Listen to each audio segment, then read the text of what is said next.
Hey, hello there, folks. This is DokDeino, your, well, now host slash moderator after the debate with McQueen. Well, we'll say I thought it was interesting.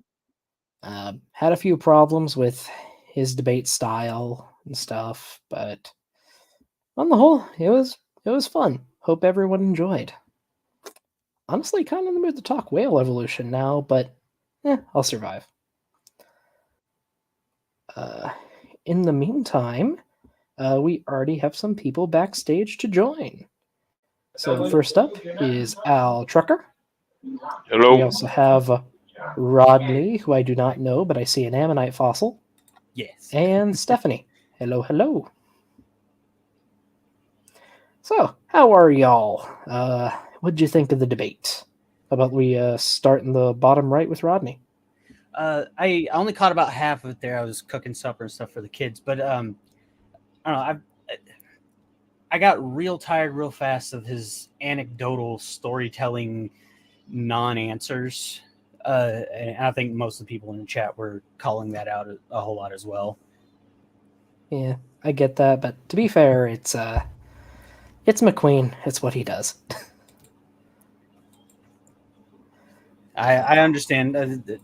It's fun to dive into stories, especially if you think they have significant relevance to the topic at hand. But I just get so tired of it sometimes when you ask a direct question and then somebody just kind of merry-go-rounds until the time runs out. Takes 5 minutes to give a 2-second answer. Right. That's why when I asked my question, I was like, just a simple yes or no. And all I needed was confirmation if whether he actually knew how radiometric dating methods work. And he said yes. So that either tells me that he's lying, or if he does understand how they work, then he can't believe what he's saying because he understands how they work. And that's really all I needed to know, to understand, that he's full of it. How about you, Stephanie? What did you think? Well, I was there for the whale shit, but didn't happen. It really is rather tedious. It's the year 2023 of the Christian era. I think that the people of 4023 before the Christian era, who were in fact around, there's documentary evidence of civilizations moving and shaking, and they don't have any records of being wiped out in a great flood. He mentioned the Hittites. I mean, they were kind of around. The Egyptians, they were kind of around. I mean, there's all sorts of civilization. There's like civilization in the Indus Valley. There's civilization in the Yellow River Valley. Just any documentation of a global flood? No.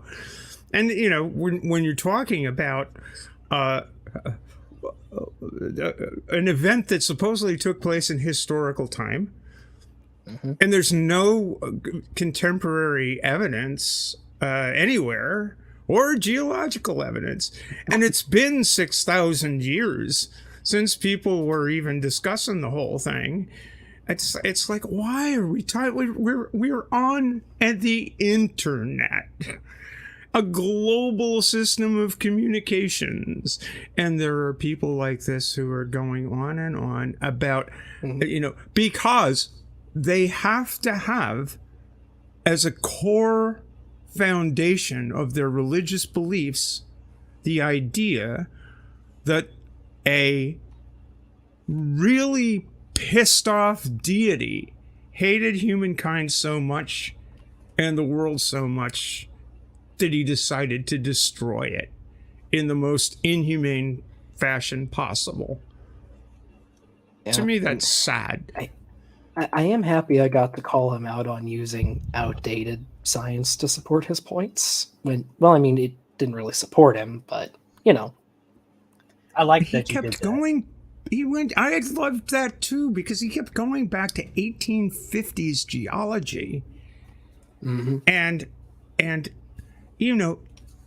Alfred Wegener came up with his theory of continental drift before it became plate tectonics in the 20s, the 30s?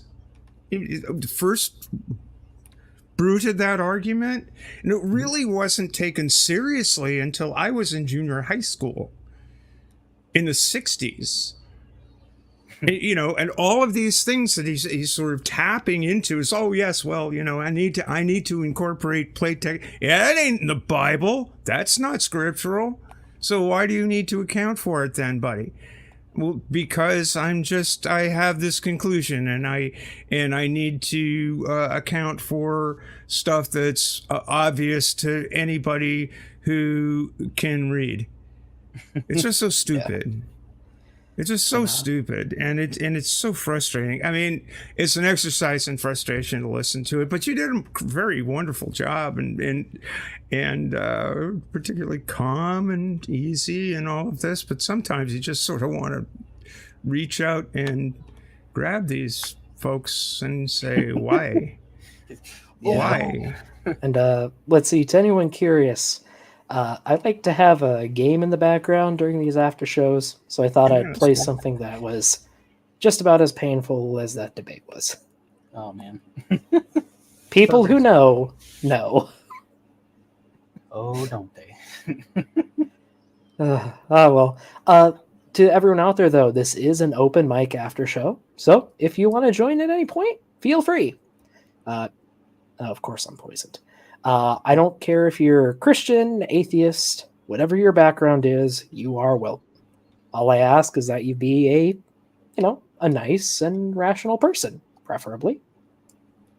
Those are the best discussions too. I'm sure you watched a recent debate between another prominent YouTuber and a person. I'll just say the names: Dr. Dave or Dr. Tor and Dave Farina. Yes. Where their debate was frustrating because it was a shouting match, and it just really seemed like I don't know. It struck me as like one of those YouTuber boxing matches to settle an argument kind of thing, and I felt like it wasn't as much help as you would want it to be. I much prefer calm, decent discussion to know you're wrong and here's why, and then escalation. It really frustrates me. And like, I feel there was a little bit of this in the debate, or in today's debate, but I eventually got sick of him dodging my questions. Oh man, and I only caught half, and I got sick of it. So yeah, I was wonder, just like, you keep dodging. Stop dodging. Mm-hmm. But is there an alternative? It's either dodge or preach, one of the two. Mm-hmm. Because frankly, evidentially, I mean, what you asked him on several occasions to present evidence, and you got involved. The debate. I don't know, when I dropped in, there was a break. Apparently, there was a thing, and then you had a break, and I got in just after the break, and after the break, you guys were talking about subduction zones and orogenies and all of this, and for some strange reason, I don't know if you're from the Pacific Northwest or if he is, but he was going all in on the geology of the Pacific Northwest, which, by the way, if anybody's interested in that, check out Nick Zenther's channel. It's wonderful because he's a professor at Central Washington State University, and he's a geology professor, and he's wonderful, absolutely a fantastic educator, and concentrates on the geology of the area. And I mean, why are you talking about the Cascades? Why are you talking about this? It's got nothing to do with a global flood. And then when he brought up the Hawaiian island chain, the Pacific Seamounts chain, which is another hotspot. I mean, he's into hotspots: Yellowstone, the Hawaiian Islands, and he's like, I'm into geology, but I need the geology to be science-y. just sciencey enough for God to wipe out the world 6,000 years ago. And so there is something I want to address in the chat here. Matty Yahoo, I think you asked that at the end of, or well, in the question and answers. And so the reason why different rock layers from different ages are found all over the world is because the world has existed for a long time. And you're going to get rocks deposited in every age of the earth. So you're going to find rocks of all ages all over. They're not always there at the surface, but they're often around if you know where to look. And yeah, I wanted to point out just he always goes for super outdated stuff. And it irritates me. Something fierce. Also, like Al, you've been here for like 5 minutes. I don't think we've heard anything from you. How you doing?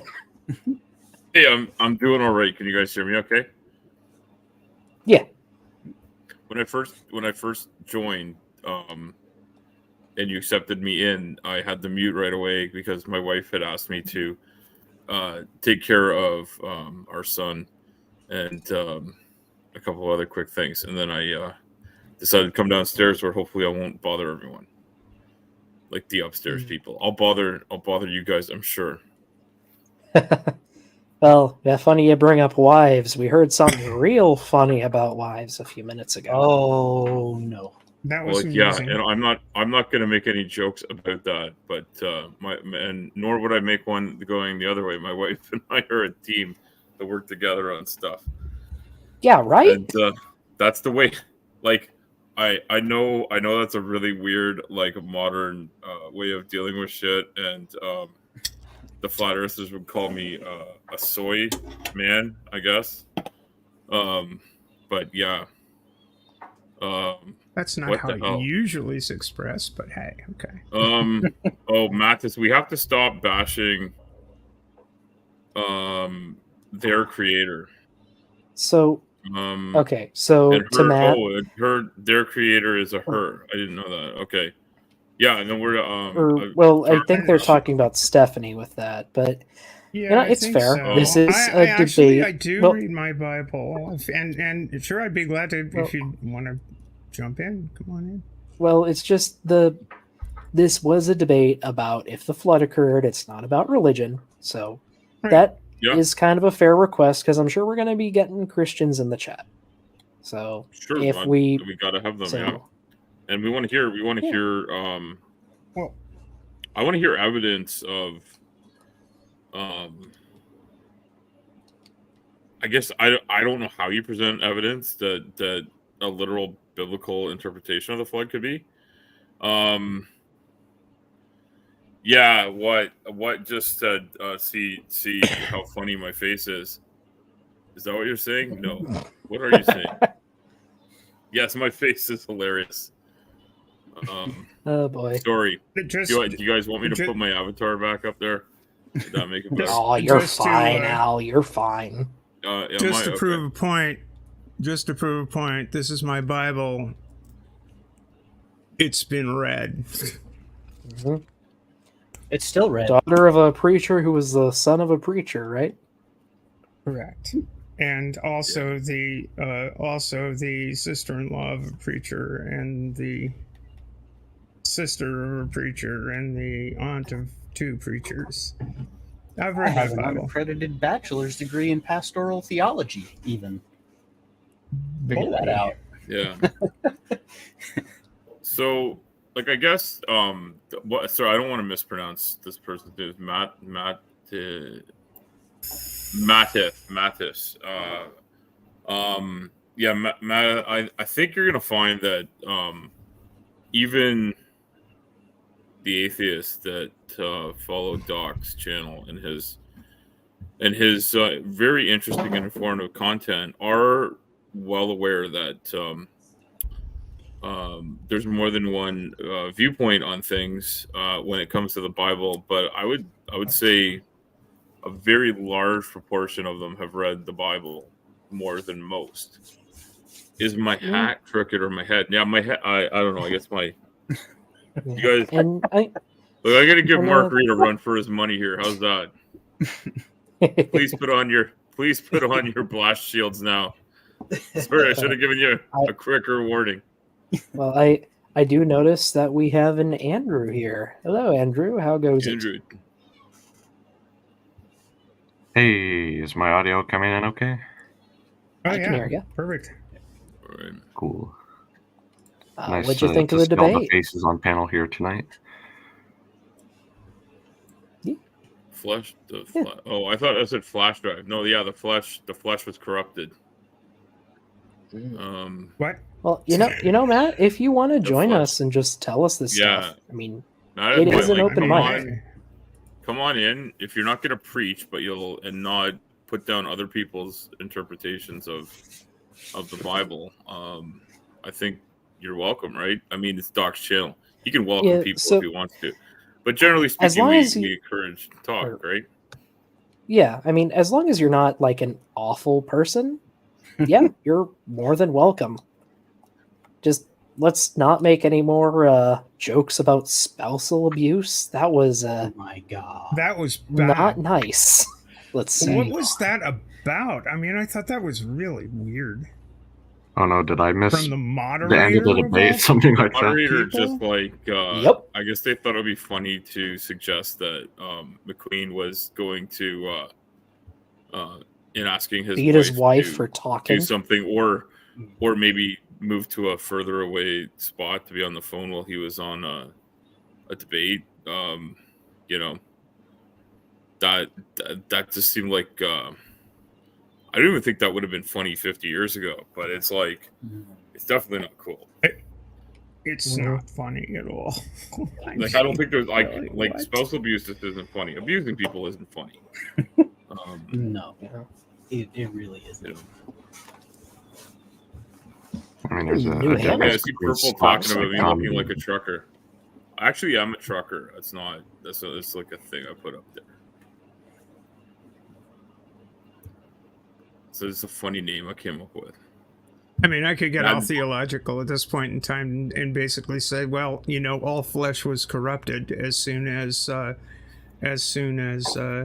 Eve ate the fruit. So it's like, well, I'm going to Yahweh must have just sort of said, well, you know, let's let this play out for a little while, and then, well, I don't know.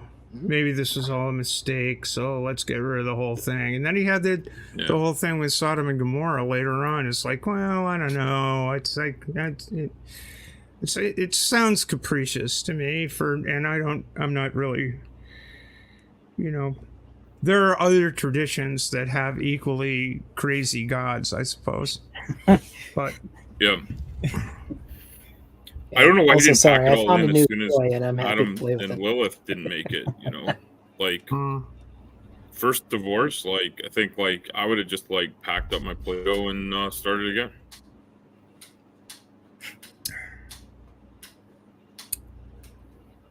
This horse does not seem happy with me. Apparently not. Which one, the left or the right? Yes. Is that a horse? Oh, it's a two-headed horse. Yep. That's not like the horses I'm used to. No pleasing the ponies. No, they are. Oh, geez, it hurts. They're persnickety. So, Doc, Are you getting lit on fire? You want some hay? Oh, probably. All right. I had at one point sent one of your mods a link to a post I found while I was researching some stuff about scientific evidence and what qualifies and stuff. But I had found a post that has it was titled 21 Reasons the Flood of Noah Could Not Have Happened. Probably one of my favorite ones on it is number 17. Do you mind if I read it? Sure, go ahead. It says the average thickness of sedimentary rocks around the world and the continents that were supposedly deposited by Noah's flood is about 1,800 meters. If sorry, just and I just one- realized I have 3 people in the back. I didn't hear the bell. Well, Sorry. look at Hi. that. You can How'd keep manage going to though. leave them Sorry. behind? if just 1% of this thickness represents fossil remains of marine animals that were alive at the same time during Noah's flood, then the whole world would have been covered with 59 feet of living marine animals, such as clams, snails, corals, trilobites, and sponges. That many animals living at the same time during that 1 year would have been impossible. And it goes on to give like some concessions about it. Like even if it was just 0.1%, it would still be 5.9 feet covering the entire surface of the planet and so on. But I read through the list and it blew my mind the amount of things on that list that I never thought of before. And it really, any single one of those things really does put to bed the whole idea of the flood. I think if you want to put the link in the private chat, that does sound interesting. Okay. For now, though, let's go through our new folks. Left to right, Bree, how's it going? It's going all right. Did you defeat the polycephalic draft horse? I did indeed, even though it breathed, I don't know, darkness on me. Oh yeah, gross. that's actually an element in this game. Darkness is an element, huh? Not just the absence of light. Yep. Was that a Shire horse with double head? Something like that. It's like a demonic draft horse. Speaking of demonic, this is a mimic right here. You can see the teeth through the... Oh! That was rude. He's got a big old sword. This guy... Anyway, the debate, about the debate. So I'm actually wondering, it was kind of funny when he got there towards the end. He's like, you notice how my opponent doesn't want to talk about the Bible? And it's like, no, because your opponent's a geology professional. I couldn't help but notice my opponent didn't want to talk about magic stories. Yeah. It's like, let's talk about the physical evidence. That's what you're there for. That's what your expertise is in. I didn't get to expand on it, but this is a debate about geology. And I said, you can sway me by presenting me with good evidence. He didn't. So, I guess flood not proven. So this is the first time I actually was in a Standing for Truth channel and live chatting, which I had a good time. I noticed the video went immediately private once the video was done streaming. Is that a common thing on that channel? Wait, it did? I didn't see that. It was immediately private. And if that's an uncommon thing, I'm going to wager a guess what caused that, but it would just be speculation on my part. Until I know Is more. it the joke? I think so. Yeah. Probably. Yeah. What was that? Did you miss it at the end there, Stephanie? So the stairs thing? No. So David had to mute to tell his wife, right. "Hey, I'm on stream," and then the moderator and the moderator went off. The moderator was like, "Well, I'm going to fill in what David is saying," and he was trying to be jokey about it, and he made a domestic abuse joke, and it was not funny. It's kind of stopped the chat cold. All the atheists or non-believers in the chat were immediately like, "What is this?" And then everyone else is just kind of quiet, which was kind of funny, but. It was awkward, and then all of a sudden the video was immediately private afterwards. So I'm interested to see if it comes back up, if that joke will be conspicuously missing. Wait, was it Matt that made the joke? Will be. I'm sorry. What? Yeah, Matt made the joke. Yeah, the moderator made the joke. Oh, I had it wrong. So because dude's joke about the staircase that was just funny dad humor, right? That was just a bad dad funny joke. with quotation marks. Yeah, a dad joke. Dad joke. I missed that one. This one was I'm gonna come over there and beat you. That's gross. It was gross. Was that from Raw, Matt? Yep. Oh goodness. Well, because we all know Raw is the pinnacle of honesty and good behavior, after all. Yeah, I mean, I'm not saying he's representative of all Christians. I'm just saying he's moderating a Christian channel and during a live debate. That's Oh yeah, of course. Well, That's unacceptable. Yeah, as- no. And that Matt was raw Matt. Is that was raw Matt? Okay, I didn't know. I've never seen what he looks like before. Okay. He's trying to become Batman, but it's not sticking because he wants to do the Batman Standing for Truth Superman, but it's not working out for him. People still want to call him Raw Matt. As Samwise said to Faramir, you showed your true quality there, sir. Oh my god. Okay. Yeah, I was gonna crack a joke like, oh, sorry folks, we had a little bit of a misogyny leak here, but it's all right. It's all fine. We're all fine here now. Thank you. How are you? But also, sorry, Matt in the chat is asking that thing again. It's the same question. Like I already answered. You want me to answer him? Like Doc can answer far better than I can, but I mean, but I already did. I answered it twice. The layers of the Earth, are not those layers are not sedimentary evidence of a worldwide flood. Like this seems like you've been watching Kent Hovind do his pickle jar trick before, and that's not the entire. That just is not. Yeah, the same layers, same order, same thickness, same material. Here's something that you can learn from a heavy haul trucker today. Same Earth. Same Earth experienced its entire history all as a single planet from when it first came together from the accretion disk. And there might be a couple of like very large impact events that have happened to it and a whole bunch of small ones. And there's absolutely no way that I can't believe Gutsa Gibbon is here.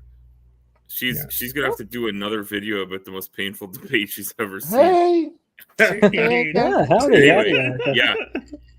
So if Mathis doesn't understand what's going on, I'm a very, very ill-educated person. The entire Earth experienced the same stuff that the rest of the Earth experienced. And it wasn't a single flood event. That was not the only geological event. Even if that had happened, even in the short Earth, the short timeline Earth that you suggest, geology wouldn't have all happened in that 1 year. That isn't how it works. There would still be before and after things, and there'd be evidence for all of them. The fact that none of the evidence at all backs up a worldwide flood, and that the heat problem and so many other problems like tear that apart are just side issues when you take into, like, if you took it as a 1 year event, what about before? What about after? This is unbelievable. Wow. Anyway, I want to say hi to Erica because I'm a big fan of her channel and she does a lot of awesome content. Yeah. Have a great night, Erica. I hope your evening goes well.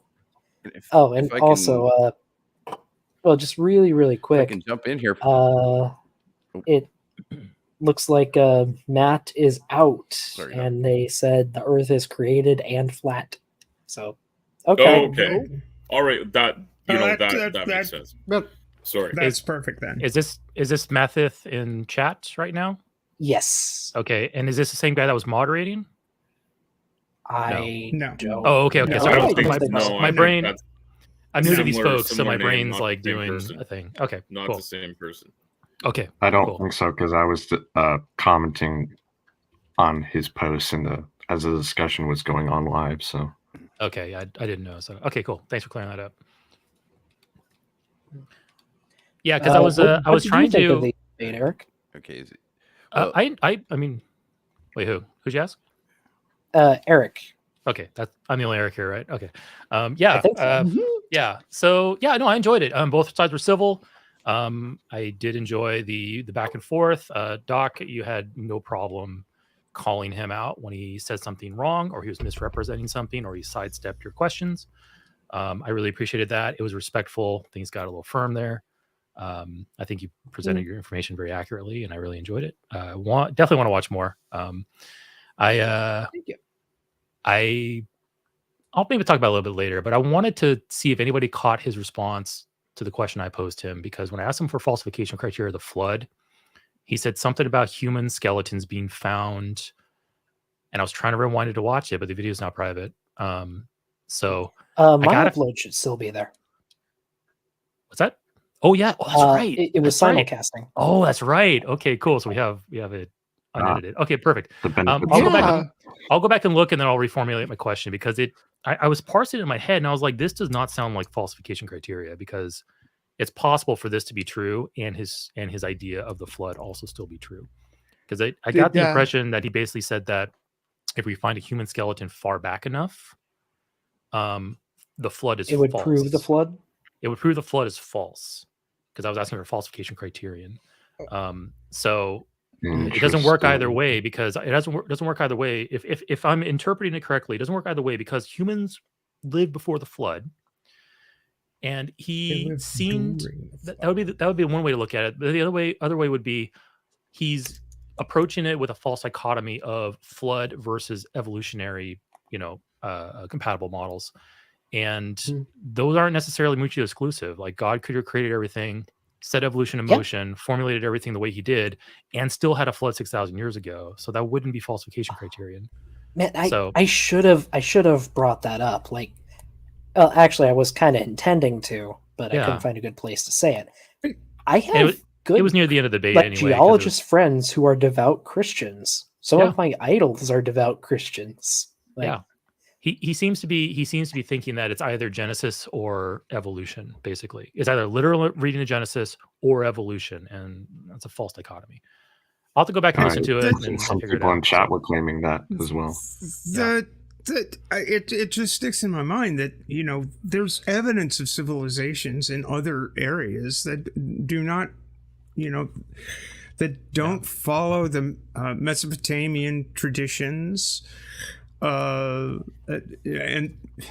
of flood myths. It's just curious to me that there are flood stories in just about every civilization, and you wonder why. Well, the civilizations grew up around the Nile River, the Tigris and Euphrates, the Yellow River, the Sawaharti River, and the Indus Valley. And it's like, what's common in those areas? Well, floods. It's not, great catastrophes and flood is not something that's unique to humankind. But the thing is, there's evidence of persistent human habitation and civilization in areas in 4023 before the Christian era, extant and ongoing. So how is it possible that if it was a global flood, why weren't all of those places wiped out? Yeah, it's absolutely plausible that there was just a localized flood that was really bad, and maybe a guy built a boat or had a boat and was just kind of ready for it, and then he put a few of his farm animals on there, his family, they survived, and then the story just proliferated and spread. And like any good fish stories, the boat became bigger, the number of animals became bigger, the flood became bigger. Like, it's totally plausible. It's an explanation. It's a better explanation if you think about Occam's razor and cutting out all the fat and unnecessary, God stuff in it. Like, there's explanations for this.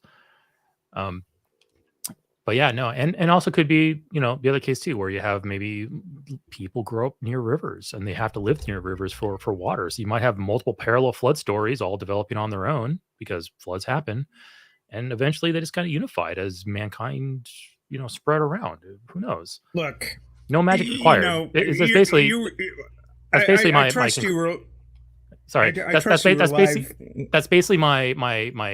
there, is that no magic is required for this to be explained. But go ahead, Stephanie. Sorry. I trust you were alive when Katrina hit New Orleans, right? Yeah, actually, not to humble brag, I actually went down and did relief work after that happened. But yeah, I'm familiar with it. Do you remember what right-wingers and Christians were saying about how Katrina hit New Orleans and it was because of the fags? Yeah, it's the gays. Yeah, gays caused Katrina. Well, sorry, Stephanie. Let's not, please. I'm sorry. Not that word specific. I understand, but I apologize, but the word was used. I know, but the word was used, and it's critical. It's critical not to sugarcoat it. It's critical not to sugarcoat it. I get that. That's it's just on your channel. Like, on your channel as a YouTube. member of the queer community, you maybe you make that decision to use that terminology, but I Absolutely. don't. I No, apologize I for don't- Yeah, using like, it. I used it deliberately for impact, and Could just say I the won't. gays or something like that. I know. I could, Oh. but the word was used.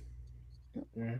And Also, this that is a will slow become a elevator. piece of mythology. That will become a piece of mythology within this movement.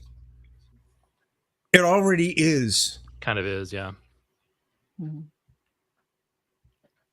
And I It's such think a- we need to be honest about this. It's the Great Flood was caused by the great God who came down to punish the evilness of the American nation because they tolerated gay people.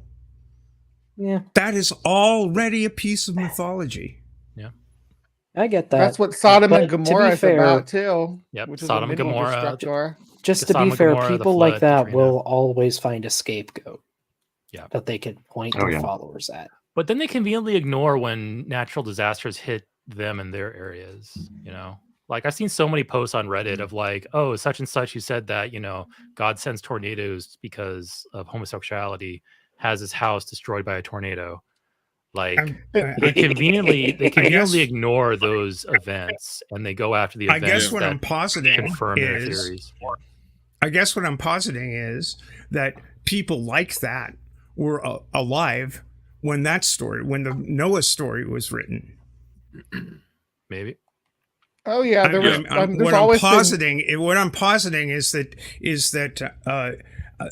humans are uniquely capable of ethnocentric hatred.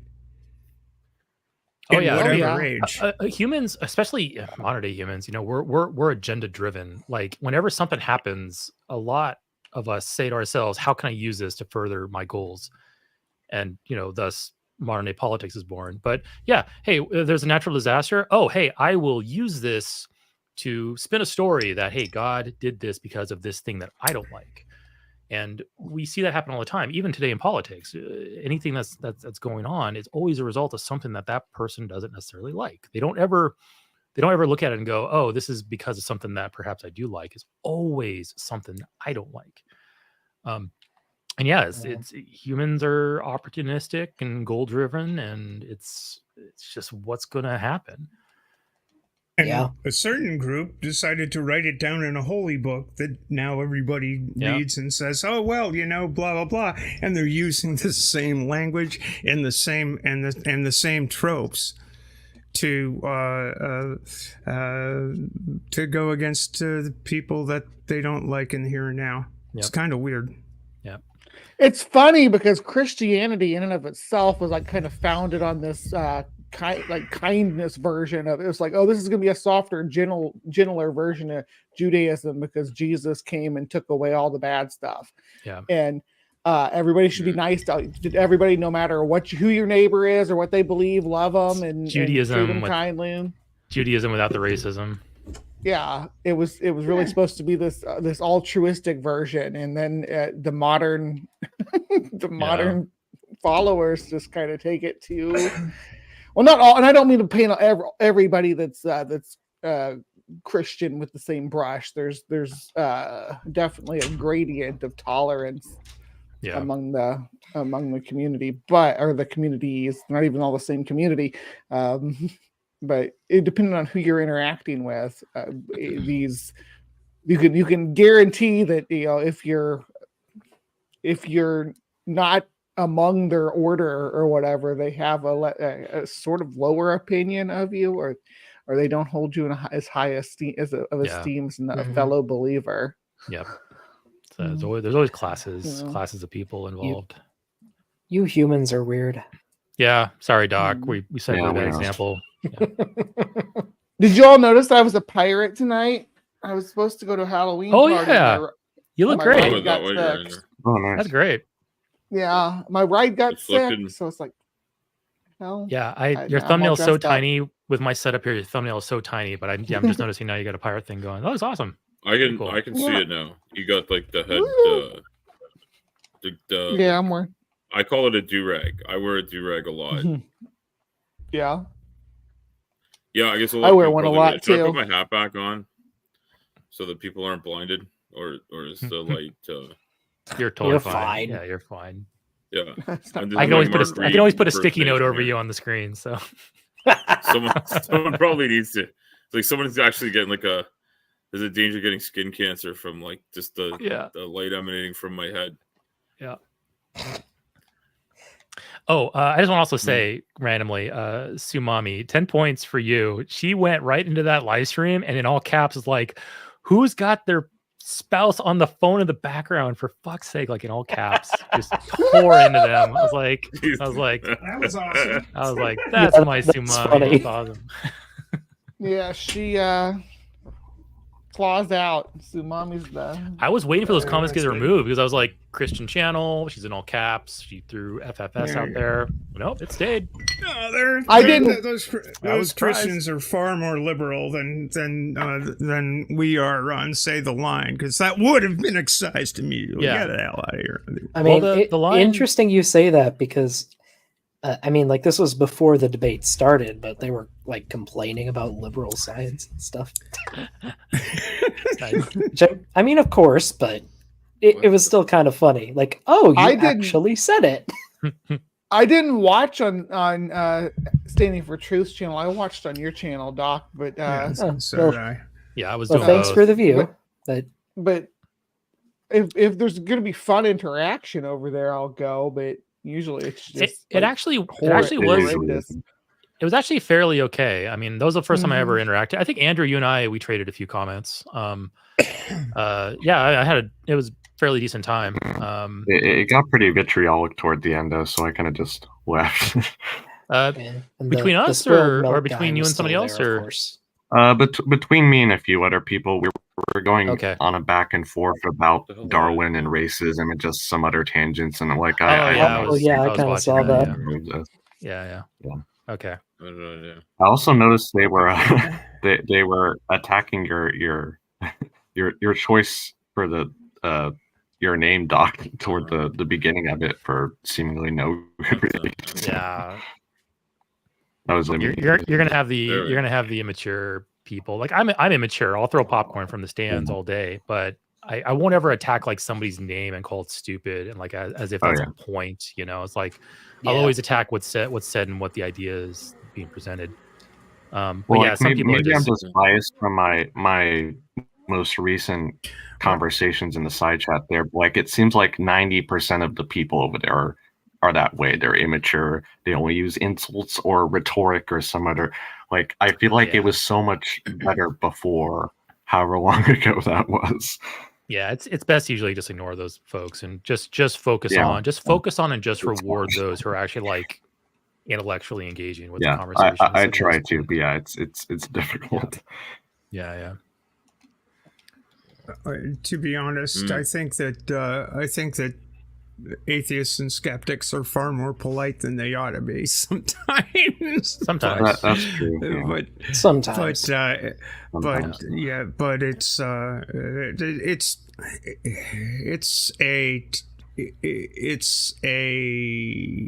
tactic more than anything else. It's like, Yeah. all right, you can choose to engage in a hostile fashion, or you can choose to engage in an accommodating fashion. Yeah. I can But tell you something. it's the whole. It's kind of goes to the discussion of where the Overton window lies, Yeah. because the more you can desensitize people, that's the fact that the moderator felt comfortable making that joke. Right. Yeah. Yeah. That's It's that's not another an thing too. Illustration Like, of what I'm yeah. talking about here. It's like, my Yeah. God, At the risk of going into wild speculation territory, if he felt it was appropriate to drop that there, what's being said when the camera's not rolling? that's like- my point. Yeah. Mm, Yeah. And we I have no mean- idea. We have no idea. Maybe this was just a one-off. Maybe he just had a lapse in judgment. We've all done it. I've said phenomenally stupid things in my life. yes, but so- you don't seem like Who the knows? kind of person to typically make jokes about that. Yeah, not really. That is also true. but you know what? I mean, like I've done stupid things growing up, thinking they were funny, and saying stupid things, thinking they were funny. I'm 41 now, and I have a much larger set of experience and awareness of the people around me that I don't do things like that anymore. At least I try not to. And it's like, man, I can't imagine going on to a live stream and, how many people are on there? Like 60, 70 people plus whatever, a dino. You had 20, 30 over there. Something like that, yeah. Yeah. So like Shannon was going on about how many fucks she had left to give, and it's like I'm 40 something. I've got no fucks left to give. It's like, oh, look at me, honey. I'm almost 70. It's like, can you imagine how few fucks I have left? Yeah, the older I get, I'm gonna go into like negative fucks to give. Like owe me fucks. You gotta give me the fucks now. I think we can all agree that we're not gonna let him off on this one. Oh no. So I will tell you exactly what I'm going to do. So I linked the I'm assuming this is the link. It's really hard to tell because it just simply says the video is private, but I believe this is the link in the private chat for that live stream, and it says video unavailable. This video is private. I'm going to watch it. I'm going to watch it, and once it comes back, I'm going to find that joke. If it's not there, I'm going to be the first comment to say, "Oh, you edited out the domestic abuse joke. Very wise." And I'm just going to see what happens. But, yeah. I mean, but you'll still be able to hear it on Doc's channel. So you can, yeah, you can. I'm not going to make a stink about it. I'm going to poke some. I don't know. Donnie might delete your comment. Yeah, I could. That's probably going to be. No way, not Donnie. He doesn't curate his content at all. I have no idea who's running that place over there, but I got a little bit better idea now. Like I said, it's I don't know. I don't know who does the technical stuff, but Donnie's got an idea how he wants stuff to come off. I'm pretty sure, but everything I've heard there is it's very one-sided, but I know there's a lot of people that get a lot of eyeball from it, and it's worth it. And I've certainly enjoyed, just watching people from I'll say our side go and talk to people there, because they seem to run roughshod over them, but I guess they just think the same thing is going on from their point of view, because they think, oh yeah, totally, we're idiots. Like, and I guess like I keep thinking to myself, am I in an echo chamber? Am I the one that's the one that's like not paying attention to what other people are saying? But like I'm giving what they say what I think is a fair shake. And I mean, I'm like one of the best guards against being in an echo chamber is questioning if you're in an echo chamber. Right, that's not a bad thing. Maybe, but I think of what they like, because you'll hear a lot of the flirts are notorious for this. Is like, you just believe it because that's what you've been told, and I'm like, no, like I did the science myself in high school. Like, even though I'm an ill-educated truck driver, I checked gravity myself. It exists. Like, the fact that I don't think science is fully understands why mass and mass attract each other, like what mechanism that is, doesn't mean it doesn't happen. It doesn't mean it isn't measurable, and it doesn't mean that with finer and finer instruments you can't get finer and finer like evidence that it's happening, and that more mass makes it happen more. I've seen the experiments happen over and over again. Like, a little bit of Googling gets you there. And I don't know, I was watching, or I wasn't even watching, I was listening to people do, I think it was in the last day or two, one of their flirt guy, like, because it's the same thing with a different script, but it's like the exact same concept. It's like, this impossible thing is true, and you're an idiot for believing science, and you're just all following science. And then, but it's the same thing. It's like they're trying to paint science as something evil, but if maybe it is, but it's not one thing. It's not. There's no central authority. Science, maybe right? There's like there is an isn't it? establishment, right? Like, there's an establishment. You have to work with what's there. And having just been involved in publishing a peer-reviewed paper, it wasn't easy to do. You had to jump through hurdles. You had to like listen to what they said, and address their concerns, and in some cases make changes. Like with the thing that I published, they basically said, don't stretch yourself out and say more than what you have here. Be honest about what your evidence shows. Don't say more than that. Doc, And Doc, you know, can it's you about real being quick? more something. Real Go Yeah, ahead. what's up? Can you adjust the frame rate for us? It's bugging.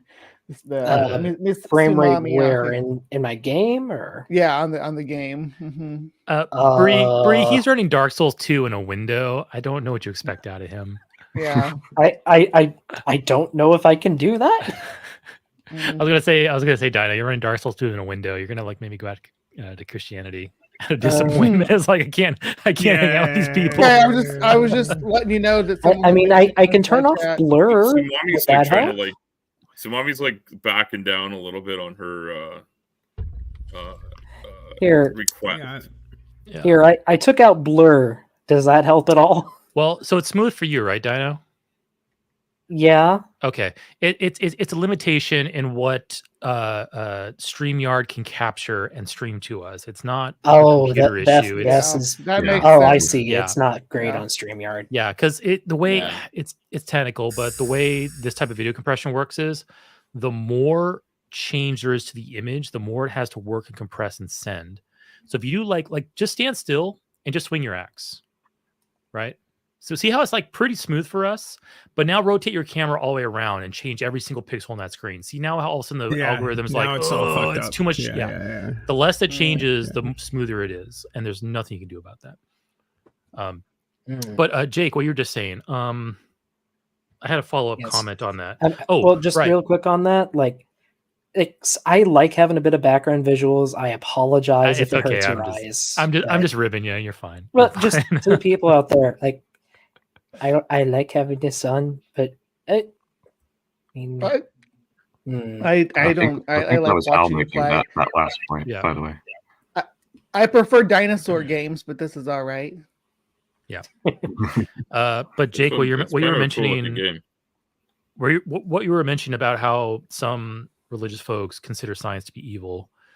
I think that stems from basically two things. One is it goes against their holy book, so automatically out of the gate evil. Like it's this, my holy book is a good thing. It is the good thing, and anything else that denies it or contradicts it or challenges it must be evil. So you're already out of the gate having like you're already working at a disadvantage when it comes to convincing Christians, hey, to trust science.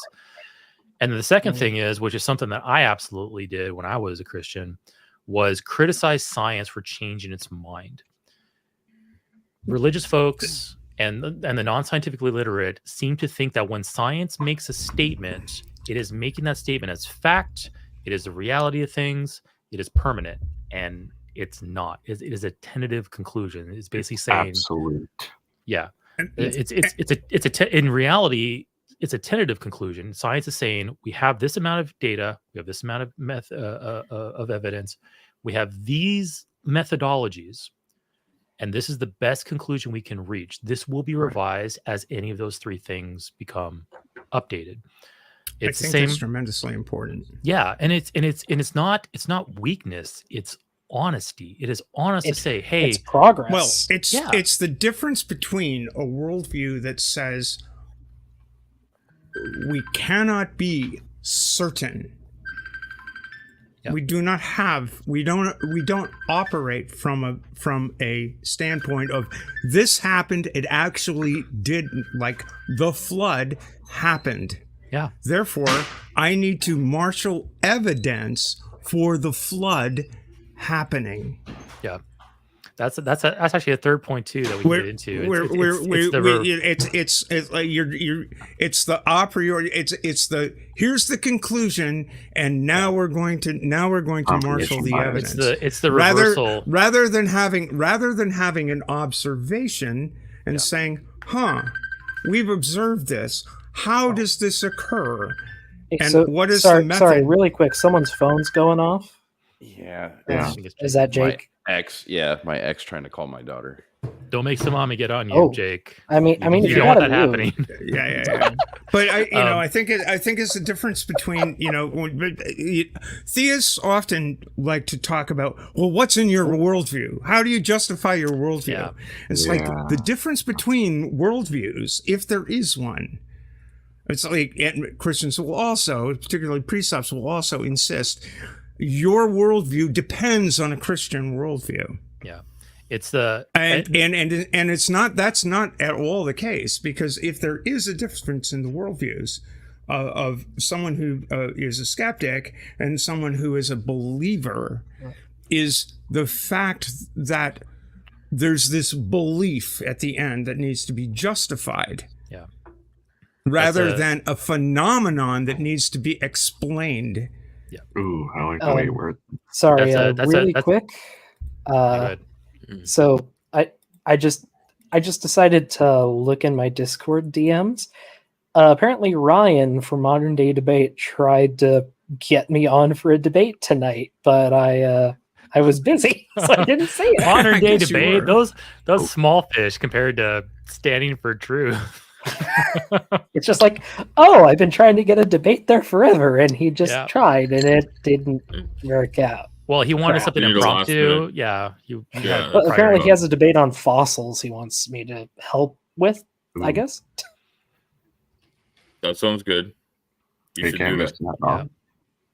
But anyway, to complete my thought from earlier, so what Stephanie brought out, that could be a third point, which is like just the reversal. The flow of the investigation is completely reversed when you start with the Bible, because the Bible is the conclusion, and now you must work backwards and find your evidence.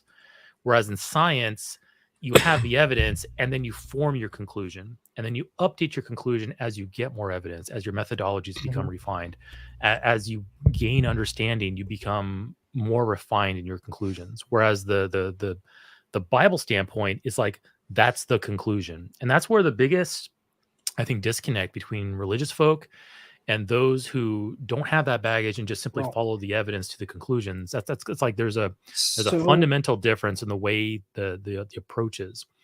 And sorry, but just like I said earlier, like this stream isn't meant to like bash on religious folks. Oh no, I'm not bashing. I'm just simply I'm stating the differences between, I think, why there's such a disconnect between the two. If you want to call it bashing, sure, and I can shut up if you want me to. But just I don't want to alienate anyone who is coming here from standing. I'm just saying that there's a distinctive difference. There's a distinct difference in approach, and it often leads to skeptics and religious people talking past each other. And often religious people will insist that any ground we stand on for argumentation is by necessity a derivative of a Christian worldview. I've heard this from Side 10. I've heard this from Frank Turek. I've heard it from, earlier today somewhere or another, I heard the same thing. It's like, well, you are you're standing in Aristotelian philosophy. You're standing in the tradition of Western philosophy. Well, first of all, Aristotle was a pagan who was translated by a Muslim, Ibn Rushd, whose philosophy was taken up by Thomas Aquinas in the 13th century. So it's like the Christian philosophy, the Christian worldview I'm standing in as a descendant of Europeans and as an inheritor of Western philosophy generally and Christian indoctrination, is derived from pagan and Islamic sources. So how is it that, do I get to make the argument that you are dependent on pagan sources for your epistemology? I mean, it seems to me that it's such a disingenuous argument when people basically say, well, you can't have an argument without God. because God is at the God is at this at the fundament of logic. That's When the logic presuppositional you're talking apologetics. about, though when the logic you're talking about doesn't come from Christian sources at all. Yeah. That's not. I hope that's not Christian bashing. Yeah. But it's bashing an argument that Christians frequently make up towards people who do come from a Christian background. I don't know. I think but most reject Christians probably Christian hate conclusions. Most Christians probably that I've talked to aren't fond of presup either. I mean, it's not an argument that I don't know. Yeah, you do get origins or bust kind of people, but I'm sorry, Eric. Precept. No, it's okay, Bree. Sorry. I think precept is generally unsatisfying because it is not really an argument. It's just simply saying, oh, you literally cannot argue against me because you don't have these arbitrary groundings and fundamentals that I expect you to have. And that's not really a way to argue. Telling the other person that they have no grounds to argue on is not itself an argument. At least nothing that'll satisfy or convince others.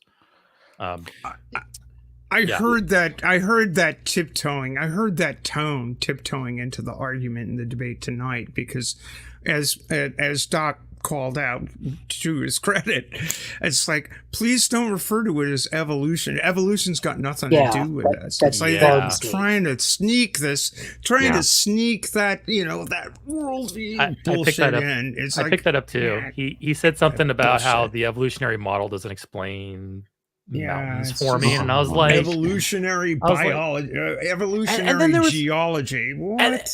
And then there was people in the chat saying Dino shouldn't talk down to this older, more established professor. He knows what he's talking about. Then he says crap like that. Like the guy lying about my field.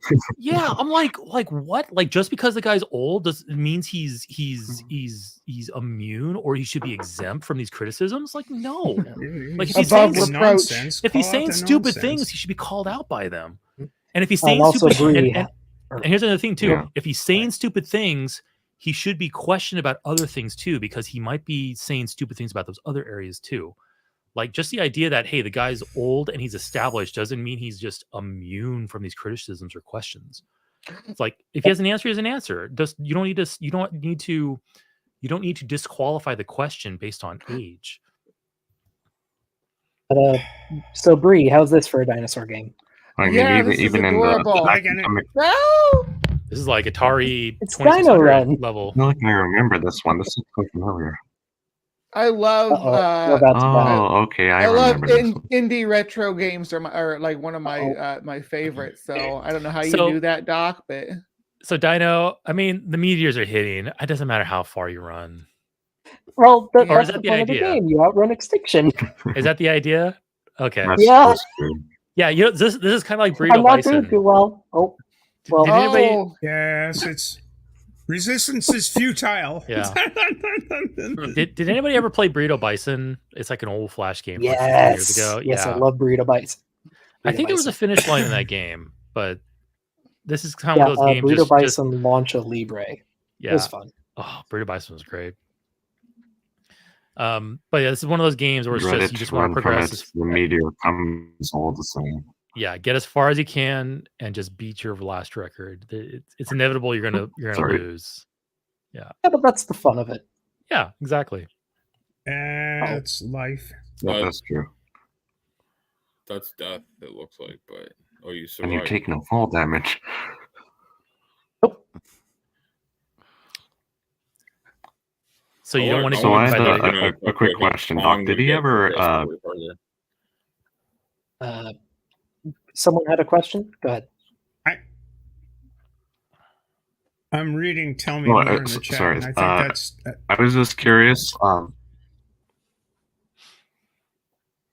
Yeah. Sorry. I was curious whether McQueen ever he seemed to be talking about or you guys seem to be going back and forth about the sea level rise topic, and I wasn't sure if you ever got like a solid conclusion to that, or like his whole argument about that seemed to be essentially either he had a specific anecdote about it, or he had some opinion that it's wrong somehow, and he just dismissed it out of hand. Like, did he ever say anything He more than that? basically Or just dismissed it out of hand. Like, there wasn't really. no, He that's didn't really unfortunate. have an argument against it. He just said, "Oh, I don't find that convincing." Yeah. That seemed I to was be like his whole technique throughout the rest of the debate too. Like, did he say anything other than that? I was entirely Not really. unsatisfied with his explanation of the heat. Where did the heat go? Like, simple question, where did that heat go? And he had a lot of Yeah. words for not explaining it. He was said a he heat was sink. deflecting and delaying the entire time. It's like Yeah. ask He, ask a really ask a Yeah, I ask think a so. 4-word question, and I Get a have 10 50-word paragraphs answer. to answer it. Yeah. It's ridiculous. Yeah, that was pretty bad. He basically said Ultimately doesn't end up being an answer. Yeah, he basically said we think we're playing around with this idea. He basically said we don't have an explanation with our theory. His theory is incomplete. Is essentially what he said, and that could change. Maybe he'll come up with an answer. Highly doubt it, but he basically said He we don't hasn't have so an answer with our far. theory. He's had a few decades. That might have been, if we had more time, I would have maybe had that follow-up question. Like, do you admit your theory is incomplete if you can't answer this question? So I got a question for you, Doc. Did you feel like when you were talking about the mass, like there's not enough mass in the entire Earth to dissipate that amount of heat? Do you feel like he was intentionally dodging you, or just like he wasn't getting it? I mean, I do kind of want to say I felt it was intentional. I feel like it was kind of intentional because how much clearer can I put that? Yeah, You can't. I picked up, Doc, when you mentioned how the Earth's mass, you would need several times the amount of Earth's mass to take that heat. When you said that up front, I immediately picked that up, and I was like, I see what Doc is doing here. He is basically stating that with the amount of material that the Earth presents, it is not enough to handle this type of energy. And so he immediately went a molten ball of plasma. He immediately went into, well, somehow this energy went down into the Earth. It's like, no, Doc already headed you off on that, because he basically said that the planet itself is not enough. It doesn't matter where it goes in the Earth, because the amount of mass isn't enough to handle that kind of energy. And he seems he either completely missed that, or he was doing his best to step around it and hope you wouldn't notice, because you addressed that up front before he even gave his answer, and he completely ignored that part. Yeah. And credit to Beamsy for actually running the math on that. He calculated how much heat would be put out by the continents suddenly starting and stopping like that. Oh, I'm gonna die. Ow. Well, you died. He did the math on that, and yeah, the Earth would be a ball of plasma. Yeah. And Erica did the same thing. I mean, her videos on the heat problem are well. So brilliant. Erica has addressed the heat problem before. However, I believe she went the route of radiometric decay, which is a whole other reason why the Earth should be a ball of plasma. Right. Like they just overlap, and it doesn't get better for them. No, it doesn't. Well, I like balls of actually, plasma. I'm going to give kudos to your man there, in rejecting the water beneath theory, because at least he wasn't willing to. Water puts out fires. It takes care of heat. It just works. Yeah, and he rejected that. He rejected that on geological grounds. But I feel like he partly went into it though, because he went into his whole cold slab thing. Yeah, he did. Oh, the cold slab thing was funny. I'm still sitting there going, "What the fuck?"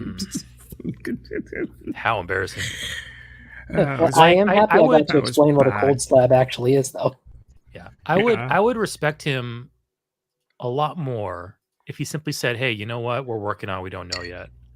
Instead, he just Well, like does here's the this thing. hand waving. They are Like, he's supposed to have hand-waving. come up with a problem. They can't. Or they're They supposed to have can't. come up with an answer. Like they've said they have, and they never presented it. Yeah. They can't. They can't. They Yeah, it's simply physically impossible. can't. You have to invoke magic at that point, like because it's impossible. Yeah, it's bad. Yeah. Oh boy. Here Well- we are. We are. Sorry, we have a weasel. Oh, there's a Yeah, weasel in the how's it going, house. man? Pop. Pop. Goes a weasel. Holy fuck, Howdy, the howdy. weasel showed up. I saw you saying a ton in chat. Talk about the heat, right? Tapioca. That was He's probably Hello? muted. that. Okay, that can you was hear me now? that was Is more. it working yet? Oh, yeah, there you are. He's trying to get the yeah. talking weasel up Yeah. to the top of the jacket. Yeah. No, Mark and I only were one of the going weasels heat, talk. heat. Only one of the Yeah. weasels talk. No, yeah. Well, it depends. You know, sometimes I bring the other weasels into the chat. Oh, kitty. Try and get her to Adorable. meow. Yeah. Meow. Come on. Meow. Yeah. Dance Alright. monkey. Adorable. Anyway, I do have to say thank you, whoever started it, for bringing up the heat problem. Because, yeah, that's something I should have brought up, but I forgot about it until I saw someone in chat saying heat, heat, heat, heat, heat. Yeah. Which chat Yeah, did you Mark. see it in? Mark started in on that. I I don't know. chimed I saw it in in. the StreamYard Yeah. chat. Yeah. Okay, then you probably didn't see it until because a bunch of people were saying it in your chat, but in the StreamYard chat, it probably would have been the other thing, right? Well, the StreamYard chat shows both chats because I was Yeah. simulcasting. Oh, weird. Okay, yeah. I don't know. Because you did People were you suggesting brought you it were up the fairly cause. soon after I brought it up in SFT's chat, but it was not I was not the first person to bring it up. Like 8 other people said it before me. and Oh, then I well, went over you to were the one I SFT's saw chat. first. Yeah, But maybe, fair enough. Although maybe Eric was in SFT's chat and said it way before me. That's very possible because I know. I was in FST's chat, but I was not mentioning the heat problem because I saw it in Dino's channel, and I was like, he'll pick it up, and he did. Yeah. But it's my favorite, and Erica has she has elucidated like at least 5 different independent facets of the heat problem that independently do it. Yeah. Okay. One is the lithification of limestone just on its Oh, own. you're right. I remember that now. That's a heat problem. And the fact that I remember that she found stunning and I also find completely stunning is another heat problem is all of the asteroid collisions and whatnot that you have to account for all the craters. And it turns out that the limestone turning into rock is 10 times the heat problem as all of the asteroids slamming into Earth. Which is a fun fact. Yeah. That is fun. It's okay, guys. He just magicked the heat away. He works in mysterious ways. His wonders to perform. Sorry, that just makes me think of a fun song I've been listening to a little bit recently. It's called "Gotta Have Faith" by I don't know if he's a Christian or not, but he decided to do. You're dead I'm again. dead again. He decided to do like a Christian rock song, and it was freaking amazing. Aviators, "Gotta Have Faith." It was fantastic. But yeah. Yes, if I you love it when invent the miracle, Christianity. though, like I you love have it when given away Christianity science. hijacks popular culture. Yeah. Go ahead. Well, it's just if he had appealed to miracles, then I would have pointed out, okay, so you've given up then. Yeah. You have See, nothing. it works both ways, though, Eric, because, it's like Christianity hijacks popular culture hijacks Christianity, then the Christians get get butthurt on account of the fact that, oh yeah, you're ripping us off. It's like, what? Well, that was earlier tonight. That was earlier was tonight it a with. cover? Go ahead, Bree. Go ahead. Was that just real quick about that song? Was it a cover of the like the George Michael song "Gotta Have Faith"? I don't know. One can only hope. I remember that one. Whatever it was good. That was the name of that song was just Faith, and Yeah, Limp Bizkit actually covered that. Yeah, I like That the was like Limp their Bizkit breakout. cover of it. That was like their breakout single. I'm a 90s girl, so I like Biscuit and corn and all that stuff. Oh, man. Jeez. Is that what you're Seriously, saying? get off my lawn at this point. Jesus Christ. I tend more towards the early '90s, but yeah, that was my era. Like grunge. Yeah, and I'm a guitar I player, like so grunge. Grunge. Grunge is good. I enjoyed the grunge period. It seemed like a sort of a reincarnation of psychedelia in some respects. Yeah, it's the best era. It's the best decade of music there was since the '60s. I actually grew up less than an hour away from where the lead singer from Blind Melon grew up. Shannon Hoon. Yep, I've been to his grave bunches of times. Sorry, what says they knew someone who burned down her house using oil or water to put out an oil fire? Yeah, for anyone who doesn't know, if you have an oil fire, cover it and cut off the oxygen. Do not put water on oil fires. Baking soda. That's a common Baking mistake. soda. Baking soda? Baking soda. Yes, Baking soda or an works. ABC fire extinguisher will work. Dry chemical, but don't use a water-filled fire extinguisher, which a lot of them are. I had a manager when I worked at McDonald's almost burnt the place down doing that.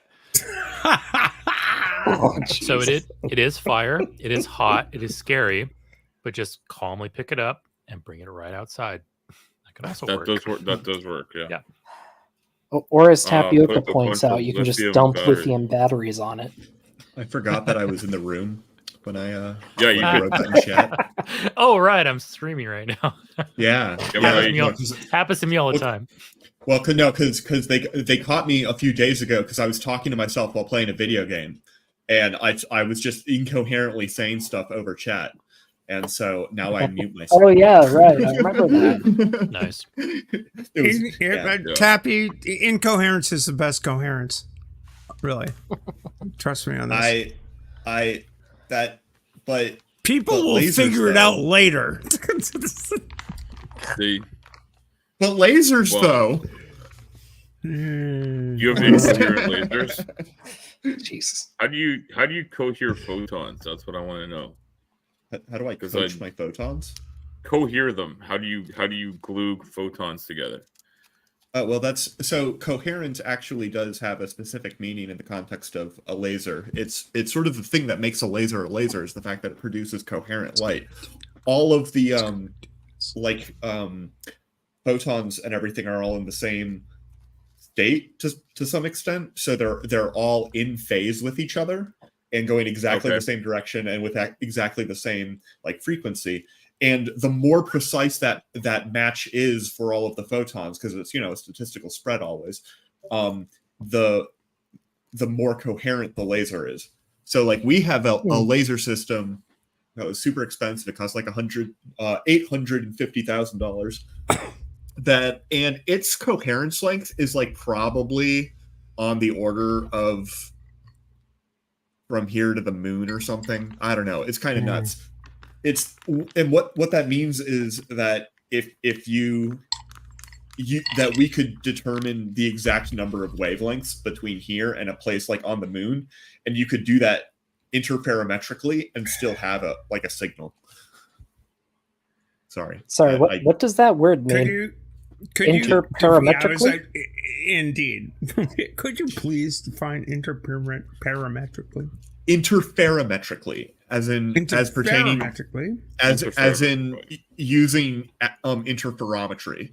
In this case, so that's what LIGO uses. LIGO has a giant tube with mirrors at the end, and light bounces back and forth a bunch of times. And if the distance between those mirrors changes, then it doesn't. When it hits one of those mirrors, it will sometimes go through it instead. For example, and that's how they detect when gravitational waves show up, because suddenly a little bit of light starts to flicker on this thing because the distance between the mirrors changed, because two black holes several million light years away collided. It's super cool. Is that why they call it an interferometer? Mm-hmm. Yes, because the meter does it measures what's happening interfers.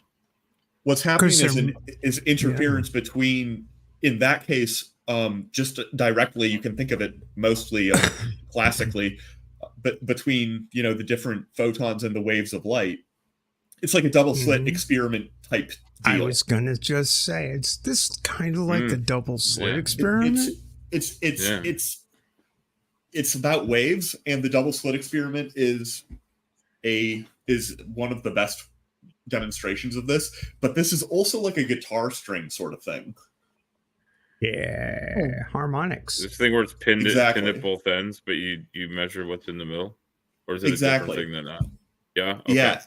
Exactly.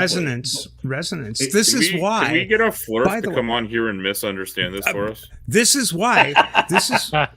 This is why the best origin story for the universe is the one in the Iandoulier.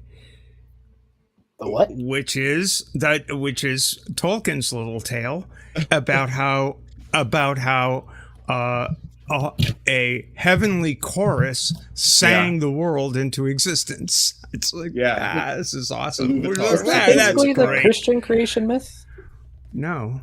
Well, it's clearly being inspired. It's Christian inspired, because Tolkien was a staunch Catholic, but also I mean, even if he wasn't, his culture, like it wouldn't be weird if he used it as a baseline. Anyway, yeah. But the whole idea of singing the world into existence is somehow attractive to me. I don't know why. I think it's a cool myth, but it's just a story, and it's not exactly, if it turns out that that's how it happened, cool. Whether there were actual conscious entities involved or not, if it was just resonance that caused this universe to be, I think that would be cool.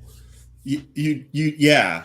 I mean, it's there is a pervasive tendency, particularly in and mostly, I guess, in like the New Age kind of community, or the sort of spirit science kind of stuff, and they always go on and on about frequency, and it's such a shame, because the fact of the matter is, a lot of the time they do it by quote mining, and there are a lot of quotes that you can get from a lot of famous physicists that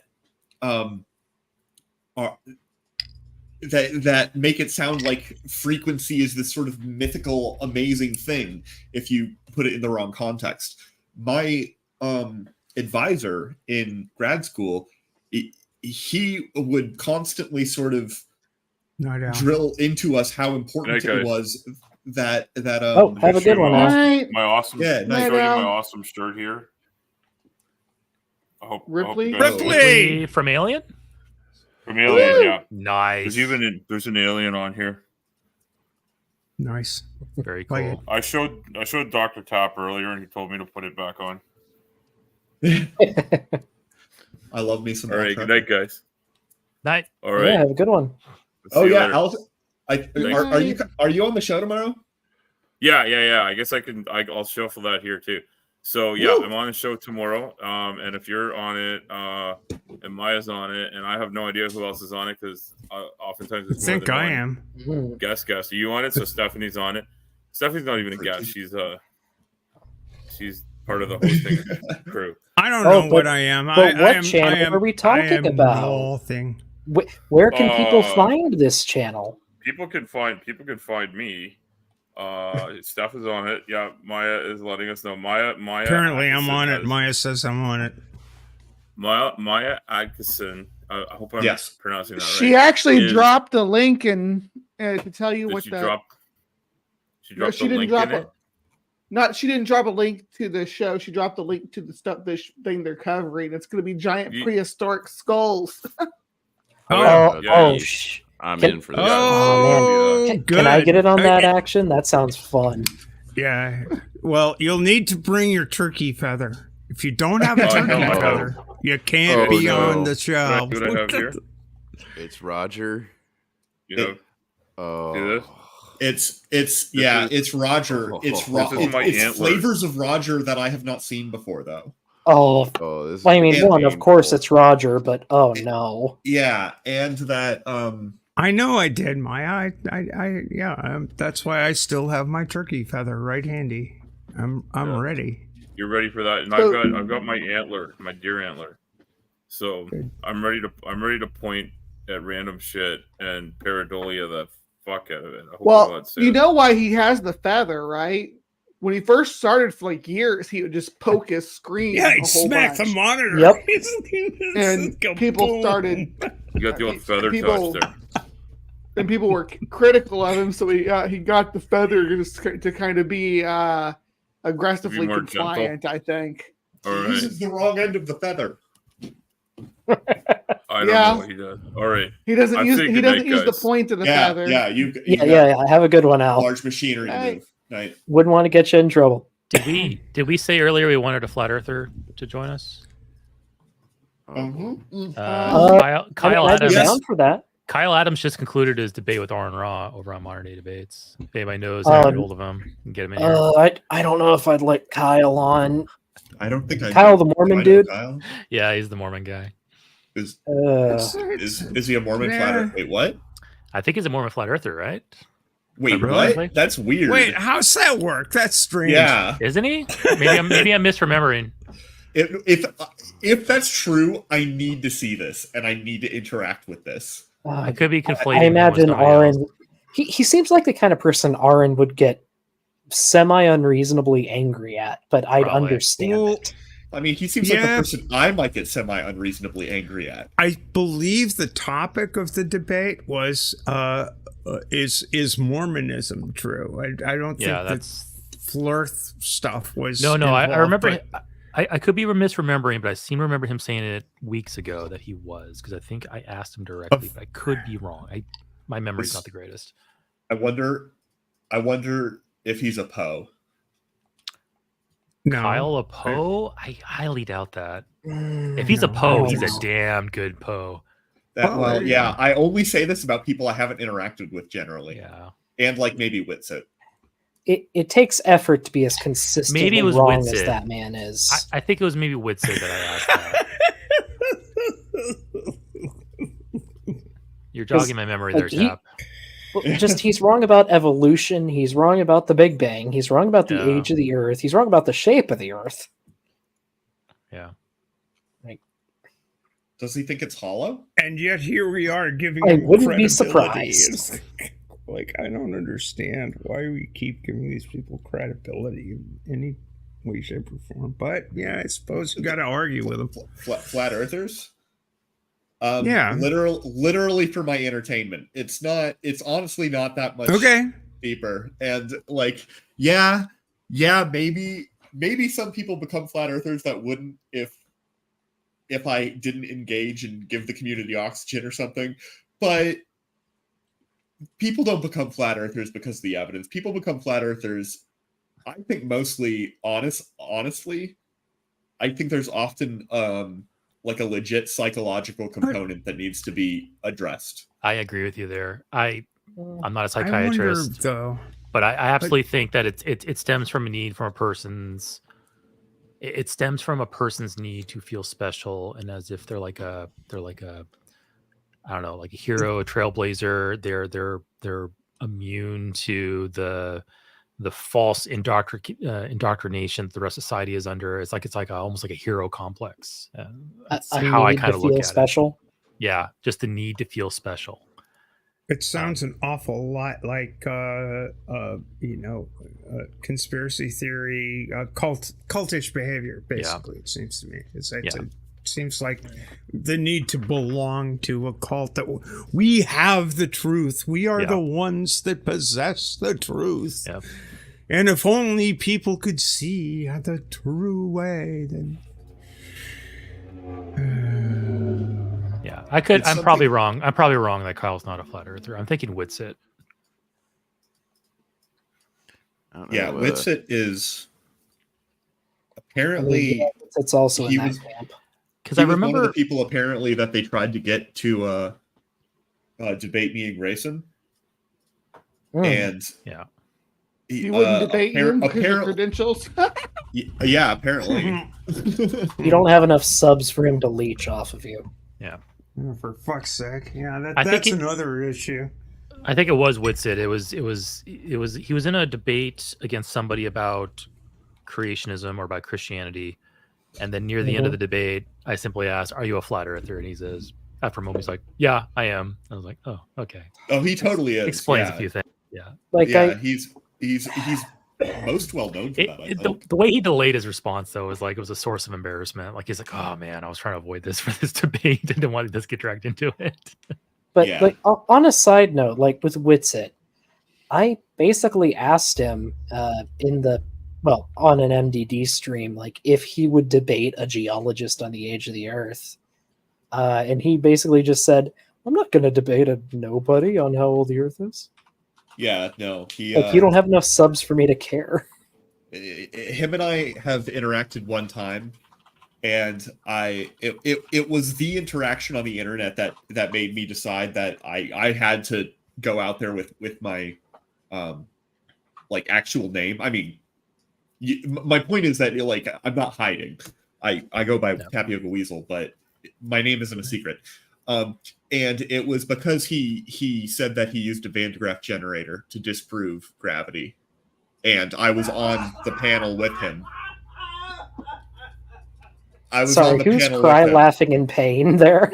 Stephanie. Stephanie heard that from the other room. And Stephanie, I think, yeah. And so he did that, and I was on stream with him, and I was just like, I can't. I was just like, oh my god, dude, you have no idea. It was phenomenal. Sorry, I think Stephanie's just losing it in the other room. That's just one of those moments where it's like somebody really put their foot in it without knowing. Like, it was astonishing. That's wow. Okay, so now Ember is making me doubt my doubting. So I'm now in doubtception here. Ember is saying that Kyle is in fact a flat earther. I think he is. Yes, I think that's what yeah. I gotta find the thing that tells me. So I'm gonna keep on looking here. Yeah, I mean, I'm in the camp of I don't know for sure, but I definitely wouldn't be surprised. Yeah. Yeah, I mean, the only thing that really confuses me about that is if Mormons believe they all get their own planets, then are they all getting flat planets? Not planets, worlds. I remember a Mormon telling me very specifically, it's not a planet, it's a world. Okay. It's a world. Yeah. That's correct. But I don't know, and I have read. It's been a long time, but I have read the Book of Mormon, and I don't. I'm sorry. I don't think. Well, yeah, I know it's boring. It's as Mark Twain put it. It's the best soporific ever. Or at least that's paraphrasing. Well, Stephanie, at least you have to say this about your experience with the Book of Mormon. It came to pass. Yes, it keeps coming to pass. Over and over and over and over and over again. But it's fine. Actually, it's interesting that the fact that Joseph Smith grew up in the burnt over district, and that was where my great grandfather and great grandmother started out. They were in Malone, New York, which ain't too far from where Joe Smith was doing his thing, and it was around. Well, it was in the 1830s ish. So fairly contemporaneous, and similar religious circumstances where revivals were going through and stuff. And my great grandfather and great grandmother headed out to Iowa in the 1860s. And but that the religious fervor of the time and all of that stuff, that's why I was sort of attracted to the whole this Joe Smith and Mormon stuff is really kind of interesting. Mm-hmm. Oh, and Ember just reminded me, I actually need to send an email to Peter sometime soon. Malone is closer to Maine than Palmyra, that's true. So Ember is saying that it was his first debate on modern day debates. He was a flurfer first, and being a Mormon was incidental. I'm gonna go find this. Oh, interesting. Okay, interesting. I know next to He nothing seems to about have- Mormonism, other he than seems to they have- say a lot of stupid stuff. Yeah, he seems to have shifted his priorities since then. So The Mormons are an interesting bunch, but it's a lot of people were just sort of casting about for what religious faith should I belong to, and Joe Smith came up with one that, hey, that sounds good. hey, this one makes me feel special. I'm gonna take this religion. Yeah, the Mormon history in particular, the whole thing, all of it. You pick any time period in Mormon history, and it is full of just extremely entertaining and horrifying. He was creative. Stuff. He was a creative young man. He really was. He made up, he did a mashup of a whole bunch of literary and folktale and biblical stuff. It's fascinating the way all of that got put together. And he was the original L. Ron Hubbard. He had an army too. Okay, so Kyle Adams debated T-Jump about whether the moon landing was a hoax. Oh God. Fascinating. Oh geez. I'm like going into like 1+ year ago. Yeah, I'm not his biggest fan, but I feel bad for T-Jump. Yeah. T-Jump doesn't care as long as he gets paid. Yeah. Which I suppose is okay. Okay, I found something. It's a live stream with 16 views from a year ago. Special guest Kyle Adams, Flat Earth Institute of Science, on a channel called Contemplating the Cosmos. He jumps. These were hot stuff back then.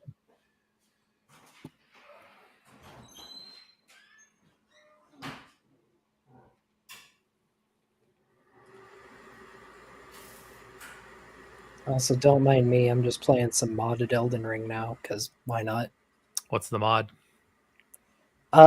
It's called the Convergence mod. It changes a lot of things, like letting me summon spirits a lot. Cool. I'm basically a summoner class, and it's a fun play style. It's a lot different. I have not played Elden Ring. I don't think I've really played any Souls-like games. I'm not sure it's the best, but I enjoy it. It's the biggest recently. Well, yeah. But I'm actually fighting a modded boss right now. I only play the most up-to-date games like Skyrim. I only play the oldest games like Sailboat Racing. And I can't do that for you can't do that because the ocean is fake. That's why you can't do it. Well, yeah, okay. The ocean is fake. The winter is all too real is my problem.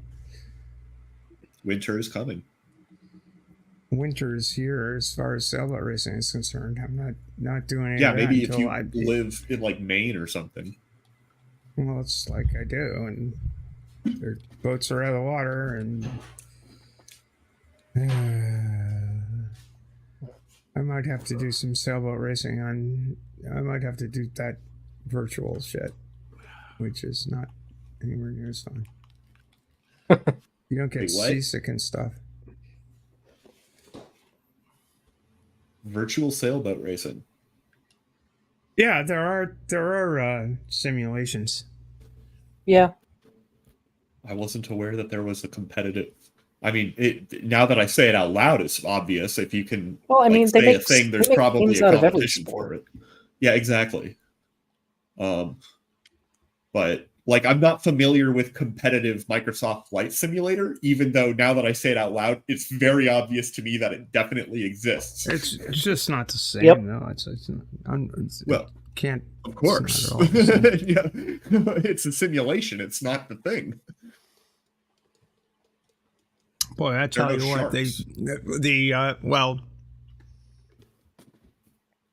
a week ago tomorrow was about the most exciting sailboat race that I've participated in a while.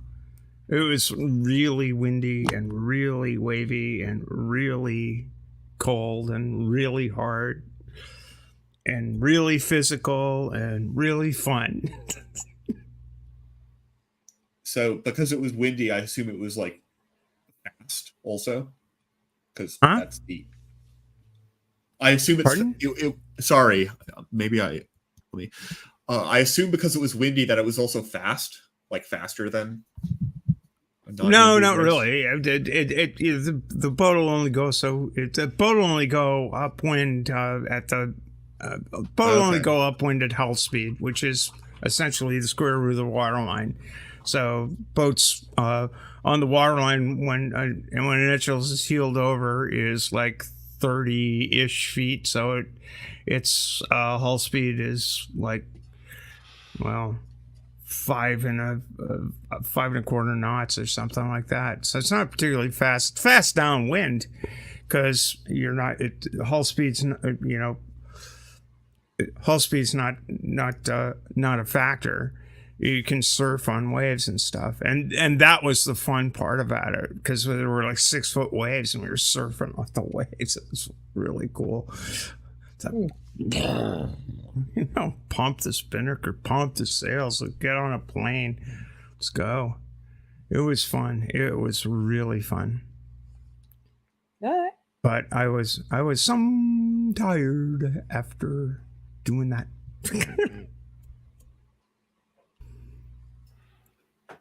So I'm traveling deep down the rabbit hole here. I found a live stream a while ago. Live stream's about 2 years old now. Kyle Adams talking to somebody over at Contemplating the Cosmos. They linked to Kyle Adams' YouTube channel, which was called Kyle Adams Professor, but the link is to a channel that doesn't exist. So I don't know what's happened there. Kyle started something called the Flat Earth Institute of Science, where he, in his own words, say that he wants to investigate flat Earth, starting from a very basic viewpoint. Basically, viewpoint is I look at the horizon and it's flat. So let's start working from there. That's his words. Wow. He wants to talk about the x-axis, and then he wants to talk about the z-axis, and then he starts talking more and more about it. So it sounds like he is basically taking the default position of, well, the Earth looks flat, therefore it must be flat. And then he's like, I'm going to look for information that demonstrates me wrong. And I got to watch more of it, but I think he's a flat earther because I seem to remember it. Ember's backing me up on that. And now I have evidence of it. So I believe that Kyle the Mormon is a flat earther. Okay. At least as of 2002 or 2022 rather. Is he going to come over and talk to us? No, I was going to suggest someone else track him down and get him in here. We can all right. take turns. But I mean, you could try. He was kind of an ass to me on Discord when I tried to talk to him there. Because for some reason, I wanted to try to debate him on evolution, but as stated, he was kind of an ass to me. He on a stream, I think it was a stream with either with Mark Reed or Ozian a few months ago. He basically gave us an anecdote. He was like, "Yeah, I was out in ministry once, and when he went inside of a store, it started raining. When he came out of a store, it stopped raining, like on demand, like just in the store, And it that starts was raining." a sign from God. He claims it happened to him 10 times in one day, and Okay. his conclusion was that means God was controlling the weather for me. Basically, he's like, God was doing it. I at asked a certain him. point, I pull out my phone and I record it, and I walk in and out of the store a bunch of times. That's like what I do at a certain point. Test that, yeah. Show us some evidence. But anyway, I asked him.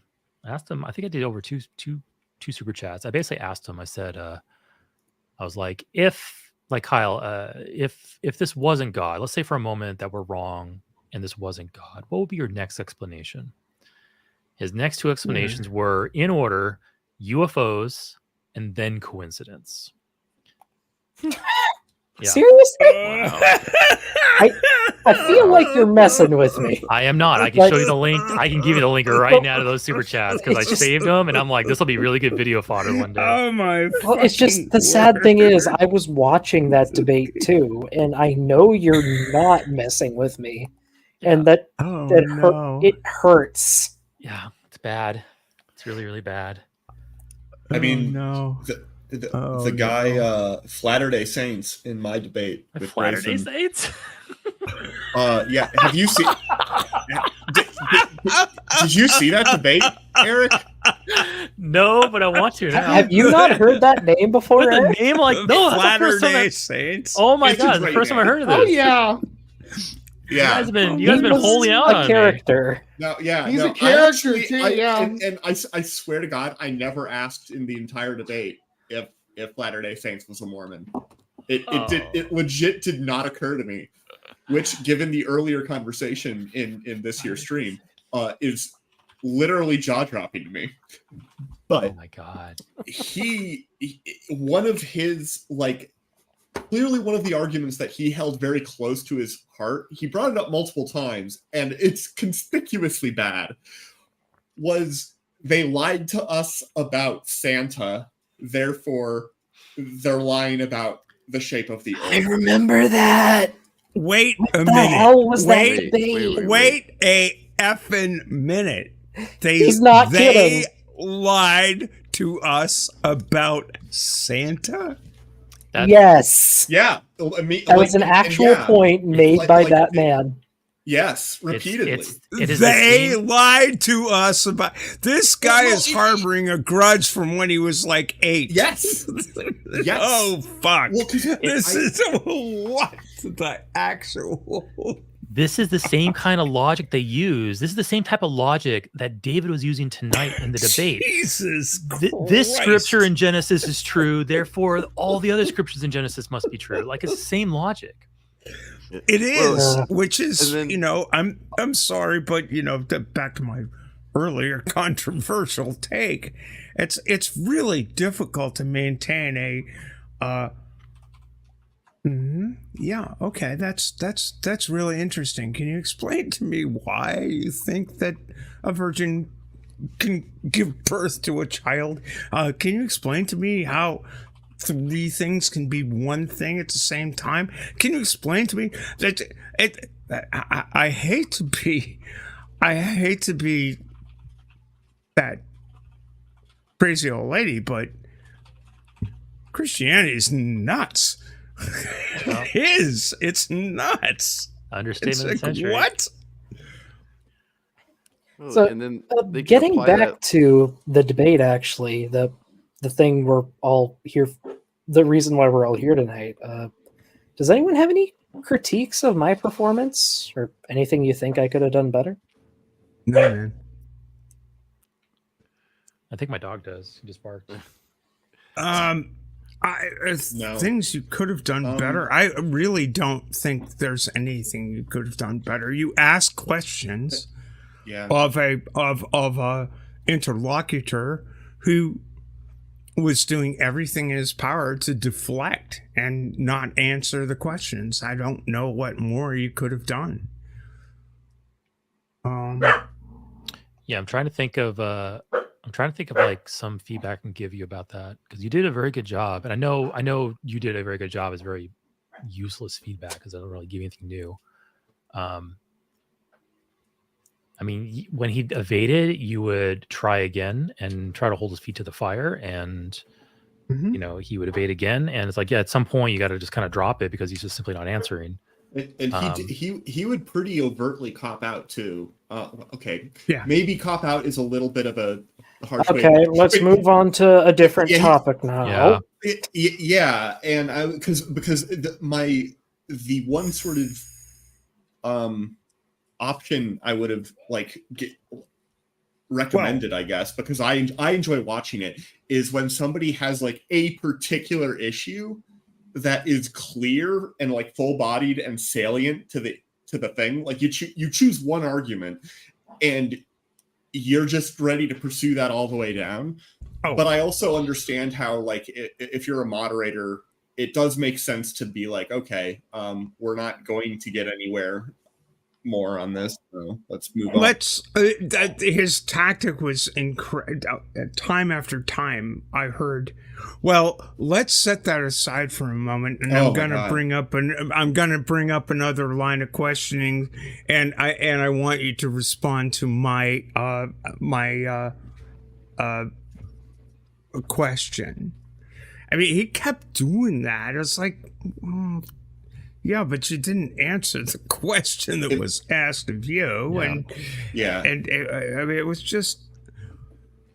And under the circumstances, I tried to be like, great. Okay, no, you're deflecting. Answer or concede. Yeah, yes, you did. Yeah, he goes on these tangents, but he somehow gets away with it because I don't know. I guess he's a kindly looking old man. Honestly. I mean, yeah, things are nice and civil. Like, things weren't hostile or anything. Okay, maybe if I were to give you some feedback, if he gets into a pattern of speaking so extemporaneously and then going off into these rabbit holes and telling stories and basically just bloviating, like, cut him off. Maybe reel him in and say, listen, yes or no. Give me the yes or no first, and then elaborate, or give me your answer in 2 sentences or less, like conclusively, and then you can go on to more elaborations. Like, give me something to hold on to while you're, spinning this tale, or not in those words, but basically just give me the answer up front, and then you can kind of elaborate and do all this, song and dance. Well, yeah, I think give me something to work with here would have been a it's kind of like pertinent question. It's kind of like he was refusing to give you anything to work with, except on his terms. Yeah, like the only way he could give you something to work with was if he posed the question. Yeah, like maybe what you should have done, like, for instance, when you're asking him very directly, where did that heat go? Maybe put a condition on it. Say 2 sentences or less. What's the answer of where the heat went? And then you can turn to your whiteboard and start drawing. I think I did do that once at least. You did. I said, you did on the second time. Yeah. Concise definition of this. You did. And he proceeded to talk for 2 minutes. Yeah, you did. And another thing too is, like, you can give him an out. You can say, listen, if your theory doesn't currently have an answer for this, that's fine. Like, just give them that out. Just say, it's fine if you admit your theory doesn't have an explanation for this. Just at least say so. I don't think you pushing him to use the word admit there I think that using the word acknowledge would probably be better. Yeah, there you go. That's probably good. Because when you say admit, it kind of implies fault. Yeah. And pushing him to accept fault is probably not going to get a positive response.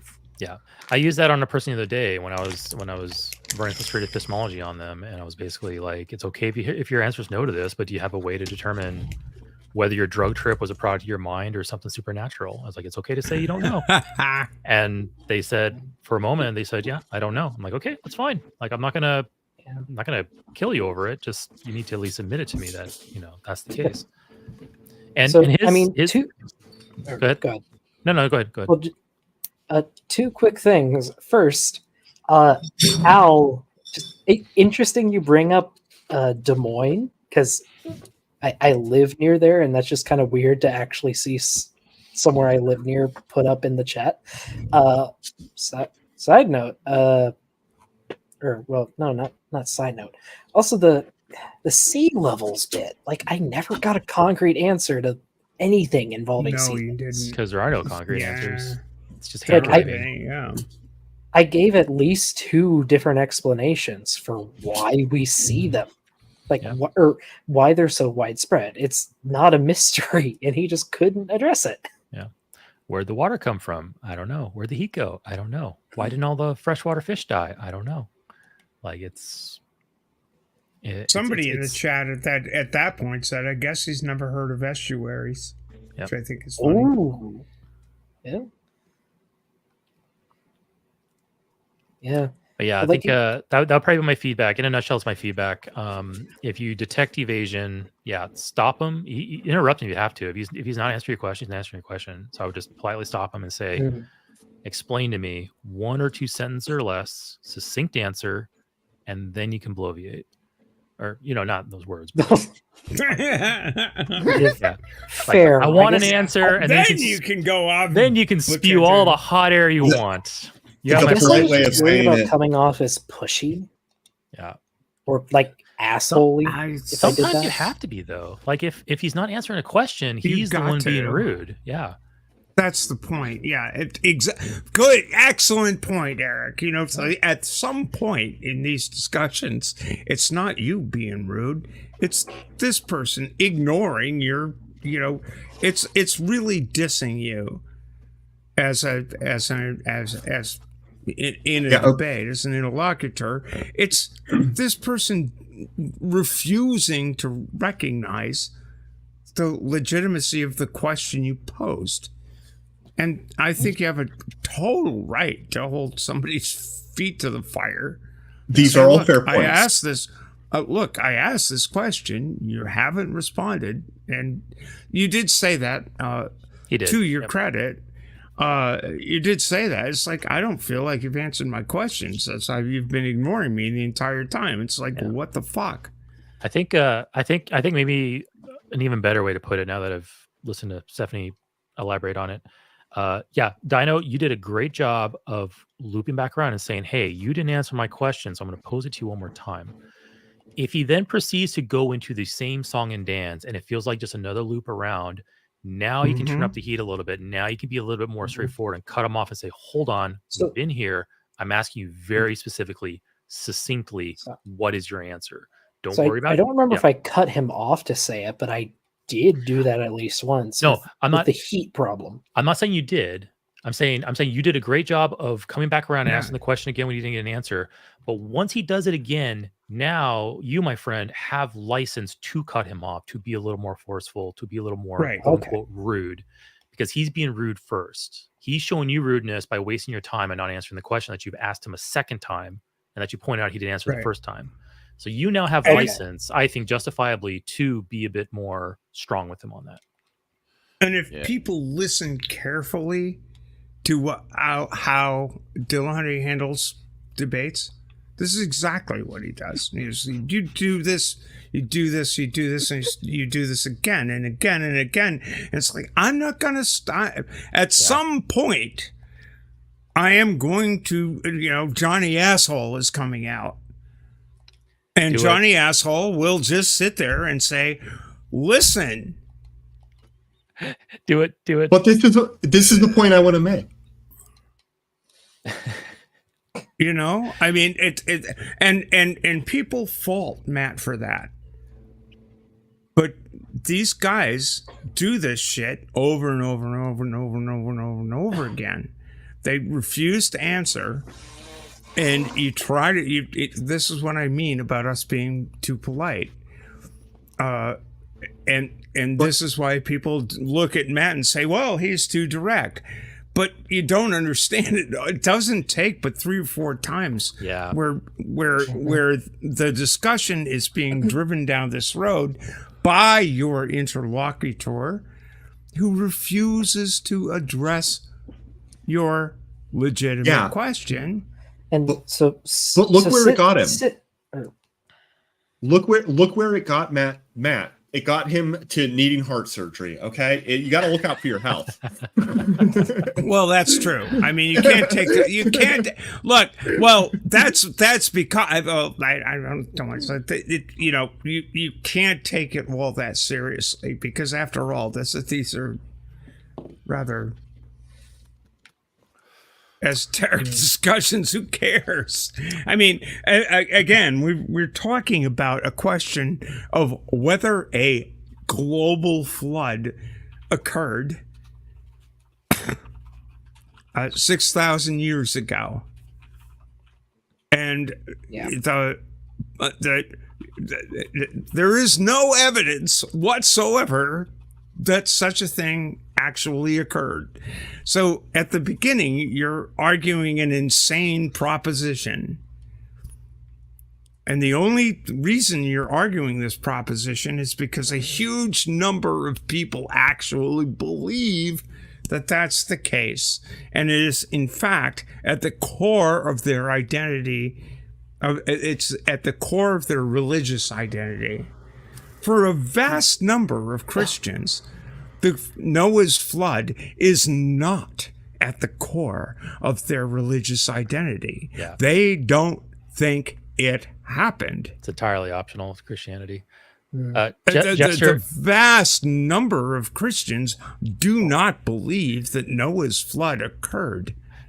But for this little subset that we are so concentrated on, they do.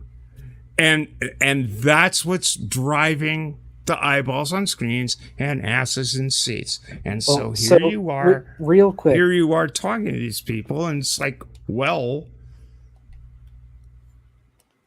sorry, Stephanie, but Eric, No you were worries. trying to say something? Oh, I was just going to have a little quip. So Jester just gave me a really good idea of a snarky, sarcastic comment you can drop. Next time that happens, you can say, "What is this, a debate or dodgeball?" And then ask me the question again. Yeah, fair. And You can Sydney do- says, Sydney doesn't think that McQueen intentionally sidetracks. Yeah, and that's the they thing. think that he gets lost along the way, and I get that, but that Not wasn't our the problem. impression I got during the debate. No, Like, I I didn't think feel like he was just dodging. I think he knows exactly what he's doing, and for a number of people in the side chat were saying, well, he's old and blah blah blah blah blah. No, he's old like a fox. I think my take on it is don't think that's the my take on it is I think he internally feels like he's being honest and genuine. I think he understands he doesn't have answers to these questions, but I think he genuinely believes those answers are there. He just hasn't discovered them yet. But he doesn't want to admit that. And that's kind of where the dishonesty comes in. He thinks that he's really preaching truth. He's not in a position to justify it yet, but he really thinks those answers are there, and he'll find them one day. And until then, he's just going to kind of dance around it until he can give you a better answer. Eric, the illustration for that was his illustration of his belief in the truthfulness of the Bible. He used his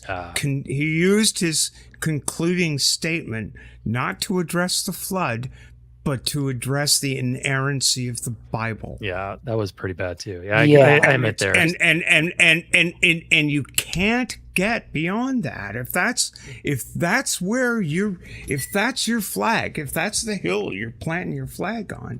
I mean, I really didn't like him calling me on that, because it's unnecessary for the purposes of the debate. You shouldn't need the Bible as a point of evidence. Your evidence should be able to stand on its own. I feel like that's a fair opinion. Yeah, absolutely. Well, if you want the Bible, if you want to be a Bible taken seriously, bring it to a lab. Let's start doing tests on it. But I thought that was too, because immediately I was like, oh, he's basically saying my opponent won't accept the Bible, my opponent won't accept magic. I'm like, it's literally the same statement to me in my brain. Yeah, it is. Yeah, that's what I was pointing out earlier.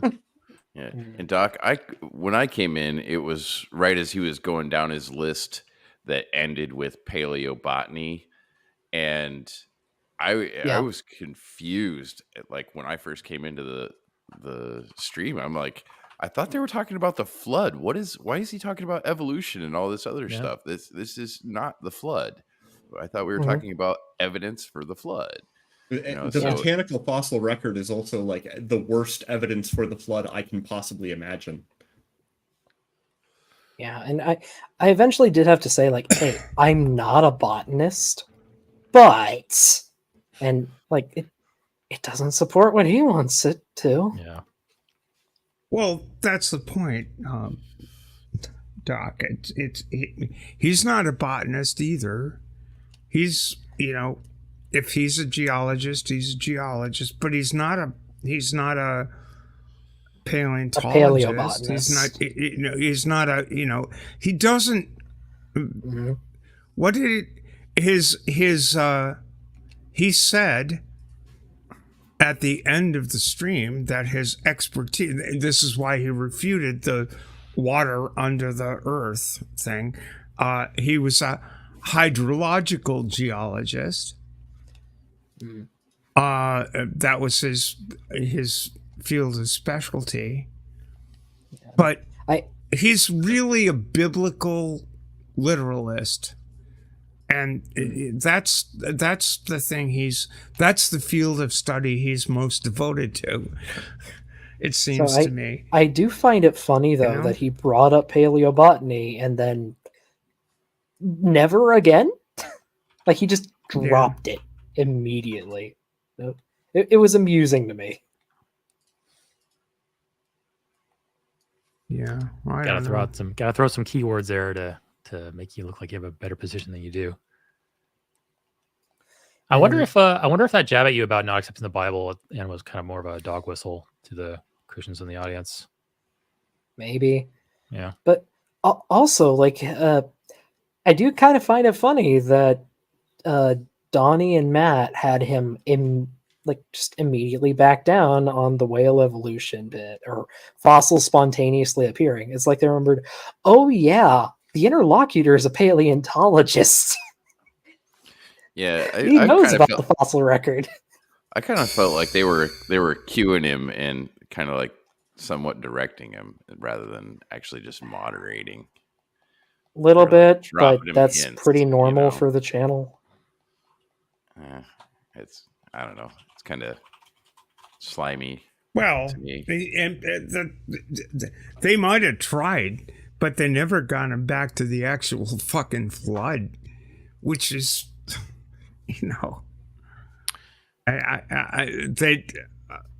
I did not listen to a discussion of was Noah's floods real. I listened to orogeny. I listened to a discussion of geology that wasn't based on modern understanding of geology. I listened to a whole bunch of stuff, but I didn't listen to water actually covering the earth. And I did address that a bit. Like I kept telling him, we don't find these flood deposits. We should find these flood deposits. Yeah. And so Beamsy, are you convinced that the flood happened by this discussion?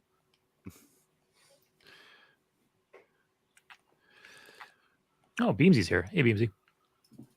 I think the other thing that really blew my mind, and this Matit Yahoo that was here earlier was trying to make the same argument. It's like, oh, we have all the same layers throughout the whole Earth. We have the Cambrian, the Precambrian, the Ordovician. And it's like, okay, all the layers have the same age, yes, but they're not all made of the same materials, and they're not all deposited in the same way. And anybody, I work at a landfill, for crying out loud, and I know that. Well, I mean that's a good point, actually. Does trash from the 50s look the same as trash from the 70s? I'm not that old. It's a classier kind of trash. Okay, the 90s to the 2000s. Does the trash change? Do you find different things in the trash? Well, It's all buried, but no. 200 years ago, you didn't have plastic. Yeah, True. there you go. It's there's, I mean, and yeah, you could actually drill through the layers out there, and they in fact do when they put in new wells.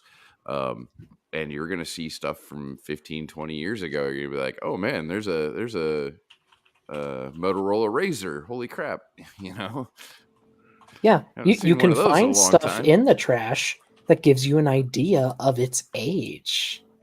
Yeah. It's Mhm. fascinating how you can do that. That's called archaeology. Yeah. But I, yeah, anyway, Beamsy, how did you enjoy the discussions of geology we had? I thought I had a headache before my flu. Yeah, no shit. ouch. Hey, I'm gonna head out. It was great hanging out, everybody. All right, Yeah, man. thanks for Good chat. joining. Have a good one, See man. you, Tap. Yep. Yeah, See Beamsy. you I thought tomorrow, that Tappy. guy was gonna give you a stroke, man. I'm like, oh god, this guy is gonna kill Beamsy, man. Well, my specialization is stratigraphy, so I understand how each of the individual layers are laid down. And him making the claim that there are fossils in chalk is only half true, because chalk is entirely a fossil. Well, Indeed, Yeah. indeed, absolutely true. That's brilliant. Thank you for saying that. Calcium. well, I mean, carbonate. also like there are macro Chalk in its fossils in chalk, entirety or in chalk, is, too. in fact, yeah, exactly. Oh god, brilliant. Thank you. The calcium carbonate comes from the shells of coccolithopores. That's the important part. And considering that to be chalk, it needs to be at least 96% coccolithopore shells to be classified as chalk. Yep. How could a global flood create the environment needed for coccolithopores to spawn in that level of abundance and die and pile up only in one exclusive area? Well, I mean, to be fair, he didn't say it was in one exclusive area. He said they were like basically on shores all over the world. And I talked about that. You gotta understand that it's a global flood, but it has very focused, localized effects on the planet. Localized deposits of some fossils, localized canyonization, like the Grand Canyon didn't happen anywhere else; just happened right there for reasons. I mean, yeah, you gotta think the big picture here, guys. I'm not even getting into the biomass problem, Sydney. The biomass is something that a biologist would get into. I'm exclusively approaching this from a geology approach, and that's where I would stick with him. The only problem that I do see what you did with the debate is you didn't ever have an opening statement. I didn't. That was sort of what I wanted, though. But that makes it not like, a debate. You need Well, to actually I have... wanted him to present his evidence and go through the points one by one, but Donnie decided not to go with that, even though we agreed in it in emails. If you wanted it to be, if it was a debate, you would need to have actually had an opening and come with some of the evidence that you wanted to use, then bring up his points in the discussion. The aspect of paleobotany and some of his other ones, there's only 2 points that you could really bring up that any aspect of geology proving a global flood is ore deposits, which don't prove a global flood, and chalk. I mean, I sort of agree with that, and I sort of don't. So, in this debate, I wanted to be... Since I've already had a few debates, I wanted to do something different. I wanted it to be more like an interrogation of his evidence, which we didn't really refused. We didn't really get because he didn't want to. He didn't provide it. He didn't provide any evidence. Yeah, I'm just so used to formal debates, so that's just my mindset for it. Yeah, I get what you're saying. I didn't want a formal debate this time. I wanted to try something new. And he didn't really.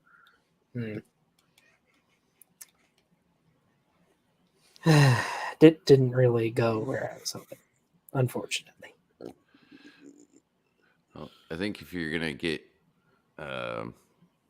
any aspect of this that's actually a win for you, just in general, is that when put on trial like that, the only thing he could do was dodge and dodge and dodge, because he can't come direct. Yeah, and I am happy I was able to call that out. Like, all you're doing is dodging. You're not bringing anything and sticking by it.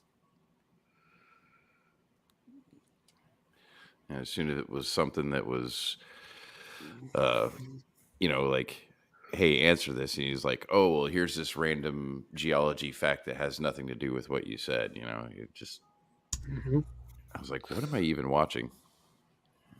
Like, okay, great. What about the thing I said, though?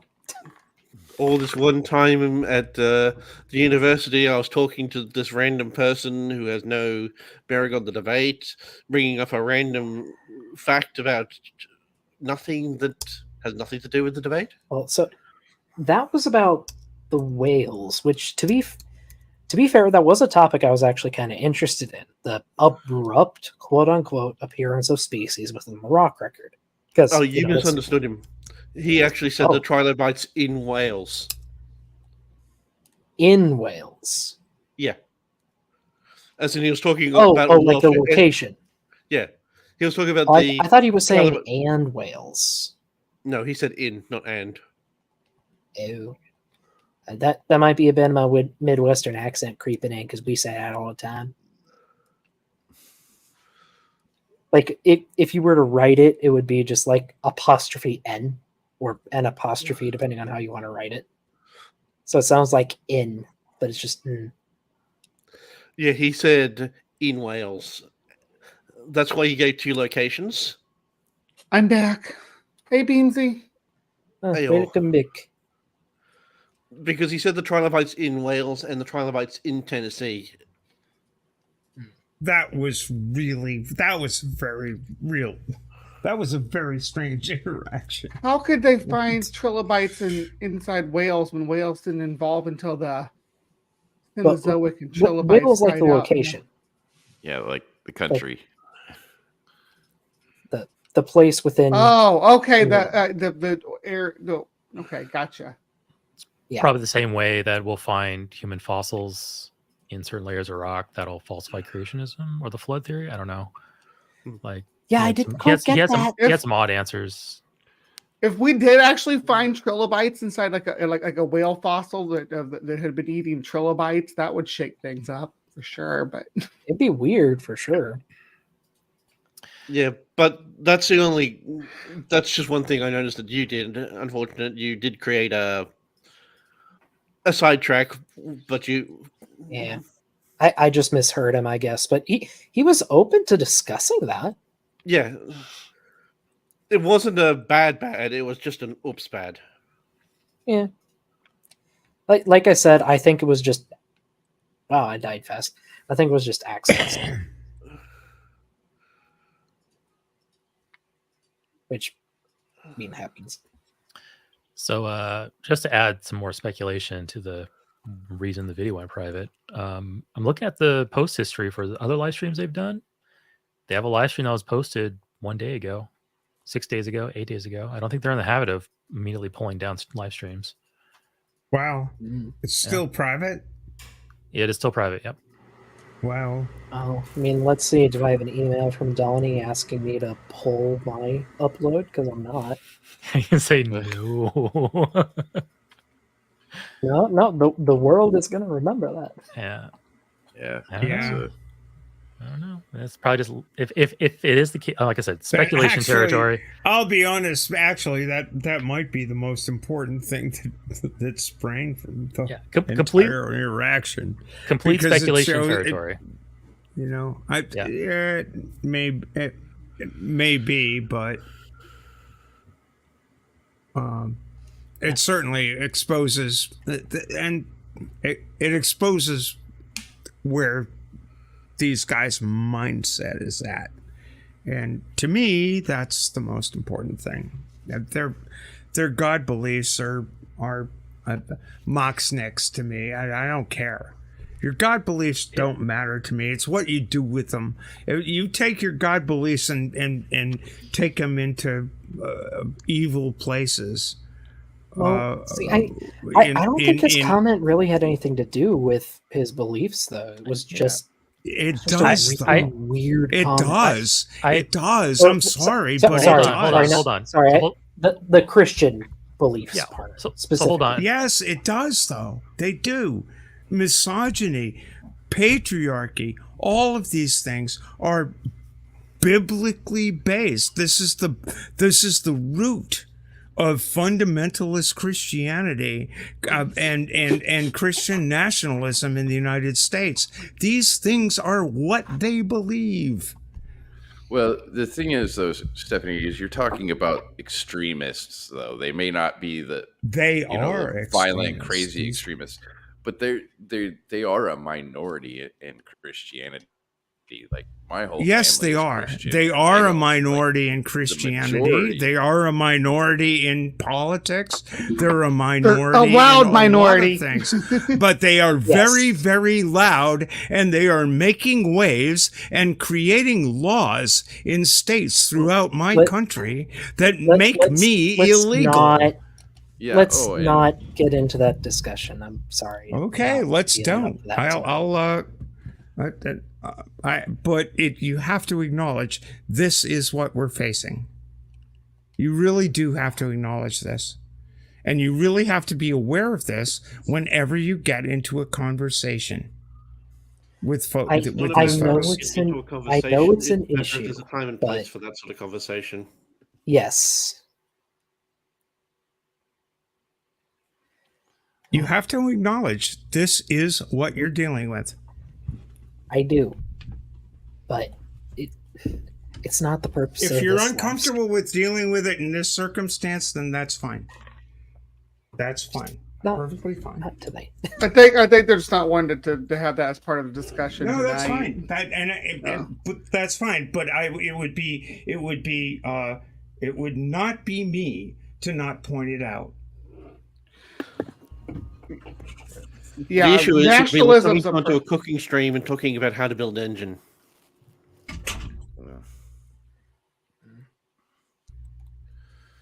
So, not the analogy I'd use, but yeah. My thought from earlier. Let's see. Does anyone think McQueen made any decent arguments? Ask me in a week when my brain can slow down enough to catch up with him. Because I'm not a geologist, I'm not into this sciencey stuff, so it's like I can't contend with him when it comes to spitting facts or supposed facts about the geological record and mineral deposits and stuff like that. But it's the thing is like you can post hoc rationalize anything into the God narrative when it comes to the flood. Like, hey, we see this special thing over here. Oh, it just God made a special case for this. The heat problem. Oh, God just he magicked the heat away. Where'd the water come from? Oh, God just magically made the water appear. Like we're in the realm of anything goes. Anything can be explained away if it's inconvenient. And where was I going to go with that? I can't remember. And to sit there and say, oh, well, the flood explains this, and it's like, well, fairies creating the universe 5 minutes ago also explains it. Like, it doesn't add any explanatory power to it. It doesn't add any weight to the explanation. Pizza sleeps under the west, therefore the mudge. It's just garbage. They just on and on. Garbage. Yeah, and this is the problem. That was something I tried to get him on. Like, okay, you say this explanation isn't sufficient. Why? And he would not answer that. He just kept repeating, well, I don't find it sufficient. He doesn't find it sufficient because... Why do you suppose he doesn't find it sufficient? Well, I know why he doesn't, but he never got to the because. Do you ever expect any of these people to ever find any of your argumentation against them sufficient? I mean, not usually, but it'd be nice if they did, and I would commend them if they did.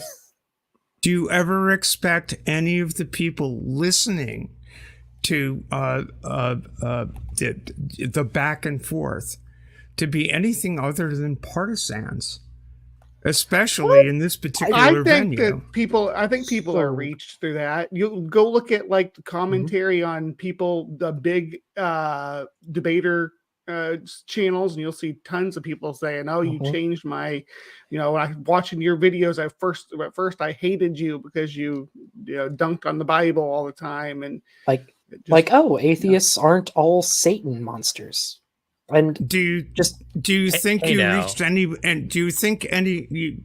you reached anyone on whatever the channel tonight? I don't know. Standing for Truth. But yeah. I do you think you're gonna reach anybody in that venue? I do think I can. And I say that because I have had friends who were like the people in that crowd, but then they met someone who changed their minds. It can be done. It's somewhat rare, sadly, but it can be done. Well, and that's part of why I do debates. In their lion's den, in their den, do you think that's going to happen? It's always possible. I don't think it's going to happen real time in a chat like that. But if you ask the right questions, give the right responses, somebody will take something away and think about it later when they're away from all that. If I can get one person to think harder about the things I said, then I feel it was worth it. Yeah. I was never a young Earth creationist, but I was a God done it growing up until I was 18, 19, 20 years old, Same here. I was a very devout believer. And something I do want to say, I don't have if any Christians are still in the chat, I don't have a problem with Christians. I don't. I have a problem with creationists who deny science. But I acknowledge that is a small number of Christians. If I had a problem with Christians, I would have a very difficult time living with my family. Living in the U.S. at all, but I actually I like most Christians. Just generally, when anybody I get to know is a person. When you just think of people as a demographic, it gets a little bit problematic. Yeah, people aren't statistics, even though they can make up a statistic. Yeah. It's always important too. You want to attack. You got to differentiate between the religion and the followers. You're attacking the religion and the ideas. You're not attacking the followers, especially unless you have a really egregious example like Greg Locke. Yeah, I'll attack him as a person all day because he's a horrible shitbag. But your rank and file Christian that are simply believing the beliefs and just following the church. I'm not going to attack them directly. I'm going to attack the source of the problem, which I think is the church and the belief system around it. Yeah, that's different than the person itself. Well, even with that, tonight, I specifically told David, I don't want to talk about the Bible because the Bible doesn't need to be a part of this. You can believe in it and still accept science. And yet, I want to show people that. And yet, David insisted that the Bible had to be a crucial part of it. He did. At the end, he did. That was his summation, that the Bible had to be a crucial part of the discussion. Well, he knows. Yes, he knows. I wanted to show the audience that it doesn't have to be. Because he knows that you wanted to, but David is insisting that it is still a crucial part of the argument. And I know the people on that channel and the individual who came in to the chat was basically went after me immediately for saying the Bible's bullshit. I'm sorry, but at some point you have to recognize that if you're going to be honest in your argumentation, the Bible is a collection of stories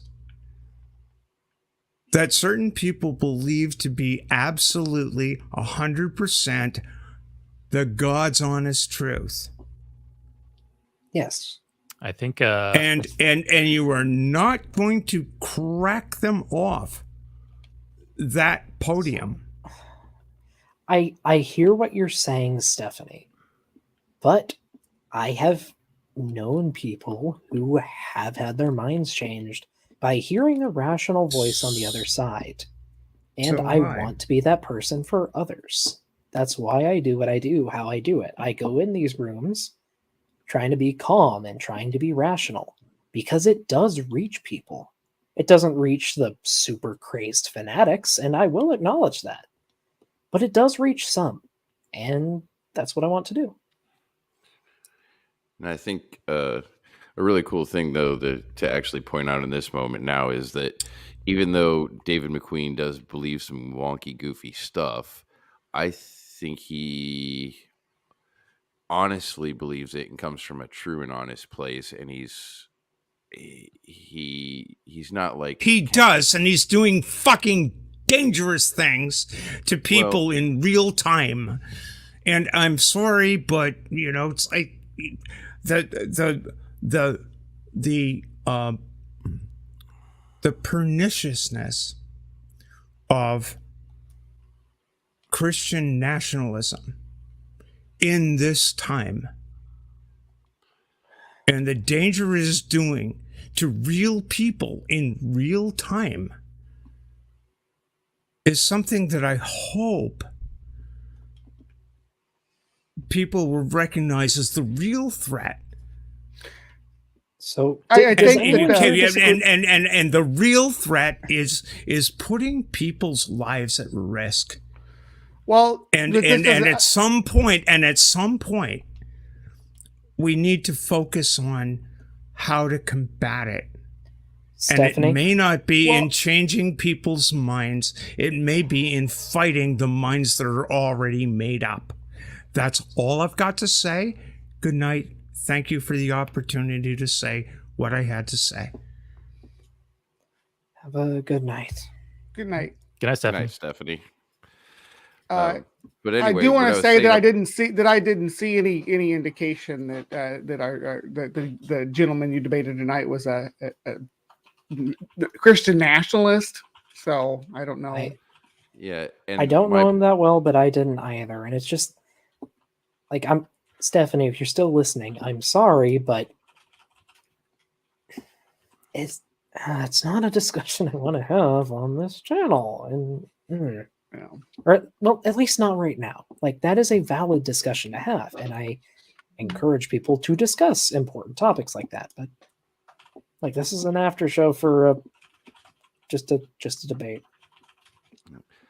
But anyway, what I was saying about McQueen was that's like what sets him apart from like Kent Hovind and Ken Ham and people like that, is that he's good-natured and he actually does mean well, and I don't think there's any maliciousness or intentional dishonesty in what he believes. That's the impression I get. Yeah, that could be. I mean, that could be really the case that he could be genuinely advocating. I don't know the guy very well. It's the first time I've really been exposed to him, but it's like, yeah, he can have an honest position. When I say honest position, I'm not saying a true position. I'm saying a position that he came to honestly on his own terms. Like, and it could be a terrible position. It could be completely false from our point of view. It could be all kinds of things. But the genuineness behind him, and that doesn't validate any of the consequences of it. I mean, it could be very, very dire effects on everyone around us, as Stephanie was bringing out earlier. But it's like the lack of malice there is something to be considered. Like you I don't want to lump. I wouldn't lump this guy in with Greg Locke. I see him. They're probably coming to the same conclusions for two completely different motivations and reasons, and there's a difference there, and that difference is probably what will determine whether that person can be reasoned with and talked out of it or not. It's a big factor, and it's. unfortunately the human condition, the way we have to deal with, And just all this kind of stuff.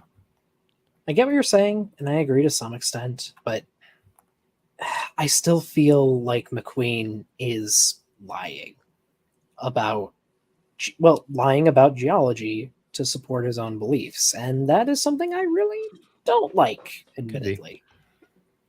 Well, I don't feel like, okay, just a personal thing, but I don't feel like there is a could be about it. Like the way he talks about geology, he knows that he's not telling the truth. It's hard to explain, but it's noticeable. Yeah.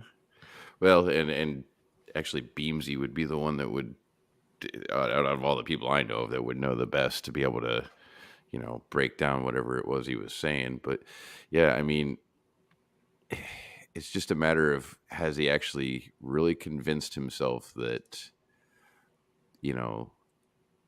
the evidence says what it says, or is he just saying that, because he has to say that to maintain his beliefs? I don't know. Yeah. And Beamsy, well, wait, I'm sorry. Did Beamsy leave or? Oh, he did. I don't see him in here. He dipped out. I was going to ask, because I'm pretty sure he shares my opinion on McQueen. But I'm pretty sure he does. And yeah. Like it's just something you can spot when you're in fields like geology. You can tell when someone knows that they're not telling the exact truth. Because you know what the evidence is. You know what the evidence is. And you can see how they are willfully misrepresenting it. Like my explanation for why we have chalk on the surface in these various places. Did that make sense to you guys? Or was I not putting it into words good? Because admittedly, I do have that problem. You English good. I understand you. Bree understand. I'll be right back. I'm trying to recall the exact bits about the chalk. We're talking about these are deposits due, according to him, these are deposits due to the flood. But this is not. I remember. Yeah, I remember, Dino. You said that this would be basically homogeneous across the planet if it were to be a worldwide flood. But we don't see that. Yes. With the localized instantiations of these. Well, it's the diatomatic origins of chalk that kind of punctuates the issue, doesn't it? Coccolithophores, yeah. And Well, I have to point that out, or Beamsy will yell at me. they're not. Yeah. It's not diatoms. I was maybe. I don't know what the relation of diatom and coccolithophores are. They might be related. I don't know. Yeah. Well, actually, I think both of them use they use carbonates to build their exoskeletons. Yeah. So I'm gonna float an idea here. I'm gonna play. I'm looking at Beamsy's comment here about McQueen is lying for God, and I'm not saying he's wrong. I want to play defense attorney here for a second. So devil's advocate. Do you think he is? Oh no, Satan's. Yeah, I want to play Jehovah's advocate here. So, do you think he's like conscientiously saying, "I know what the real data is. I need to twist it so I can sell my narrative to make converts"? Or do you think he's thinking to himself, well, science is incomplete. We don't have a good idea of what it is, but I have the conclusion because I have my book. So I know what the truth is. Just science hasn't quite caught up there yet. So I'm going to present the science in a way, without explicitly saying it, but present science in a way that keeps it open to the real truth that I currently hold. And science will eventually catch up one day. And these people that I'm talking to will realize it. Which of those things do you think it is? He's conscientiously lying to deceive, or he is doctoring his evidence because he knows he has the right conclusion and will eventually one day reach it. He just wants to. He's trying to save souls right now, so he's doing it for the right reason. So I don't know. I hear what you're saying. Yeah. I want to say yes. To which one? And The first one or the second one? Yes. Just both. Okay. That might be a bit unsatisfactory, but okay. it could. I guess feel like it's a my mixture of two both. options. I guess my two options aren't mutually exclusive. So okay, I'll take a yes. So what I think is he feels that his conclusion has to be correct, and he looks at the evidence that's there and only pays attention to it when it either supports what he already believes or when he can use it or when he can say it does. Anything inconvenient can be hand waved away by just God did it that way. Yeah, it's yes. Yeah, I agree. I don't think I agree. You know exactly what's going on here. I agree. It's massively dishonest. But I'm like trying to think about it from his point of view, whether he is like intentionally being deceptive. And obviously we're not going to come to a conclusive answer here because we can't read his mind. But yeah, it's just like I don't know. I usually try to give people the benefit of the doubt, and no, that's fair. But I mean, unless I have other reasons to think otherwise about that. I was trying to bring it up earlier, but we got sidetracked. I wonder if it would be a good question to ask if we, hypothetical, if we didn't have the Bible, would we be honestly coming to these conclusions? Like if we didn't have the Bible didn't exist. We had no idea. There was no myth of a flood or legend or tale, whatever you want to call it. Would we be honestly coming to these conclusions with this evidence? Sure. And that is a fair question to ask. Yeah. And that I don't know if he would answer honestly. Yeah. Because it's like that's why he was trying to shoehorn the Bible in there at the end, because he knew the evidence isn't on his side. He needs to bring in something extra. He needs to bring that in, that magic sauce of that holy book, in order to justify his conclusion, or else he's just holding an empty bag.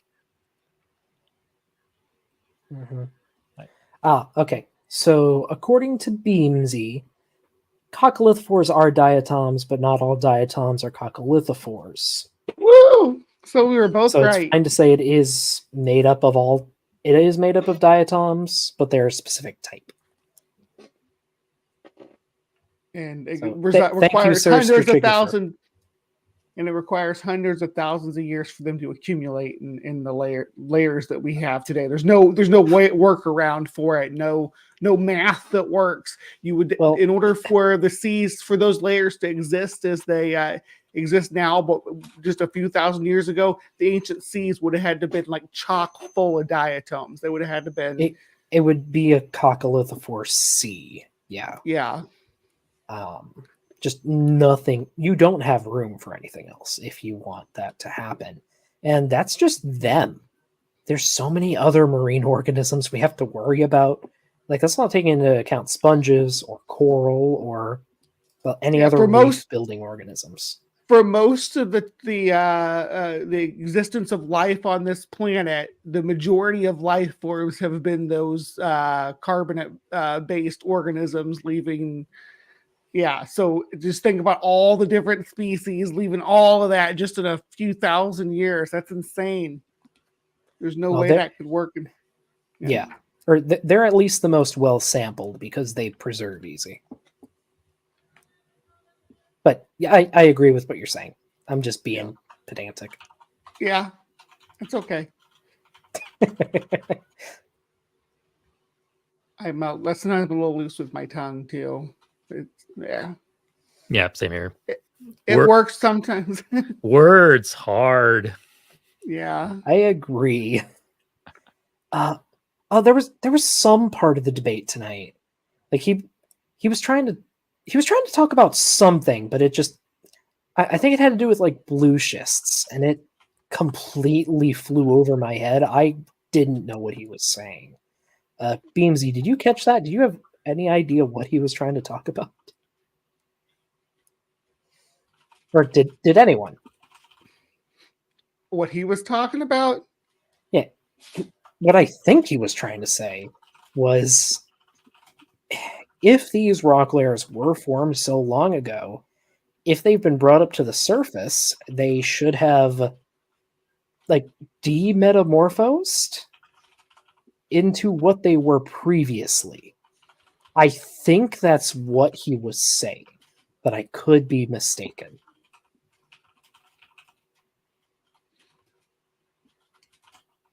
Okay, Beamsy was asleep at the time, which Yeah. fair.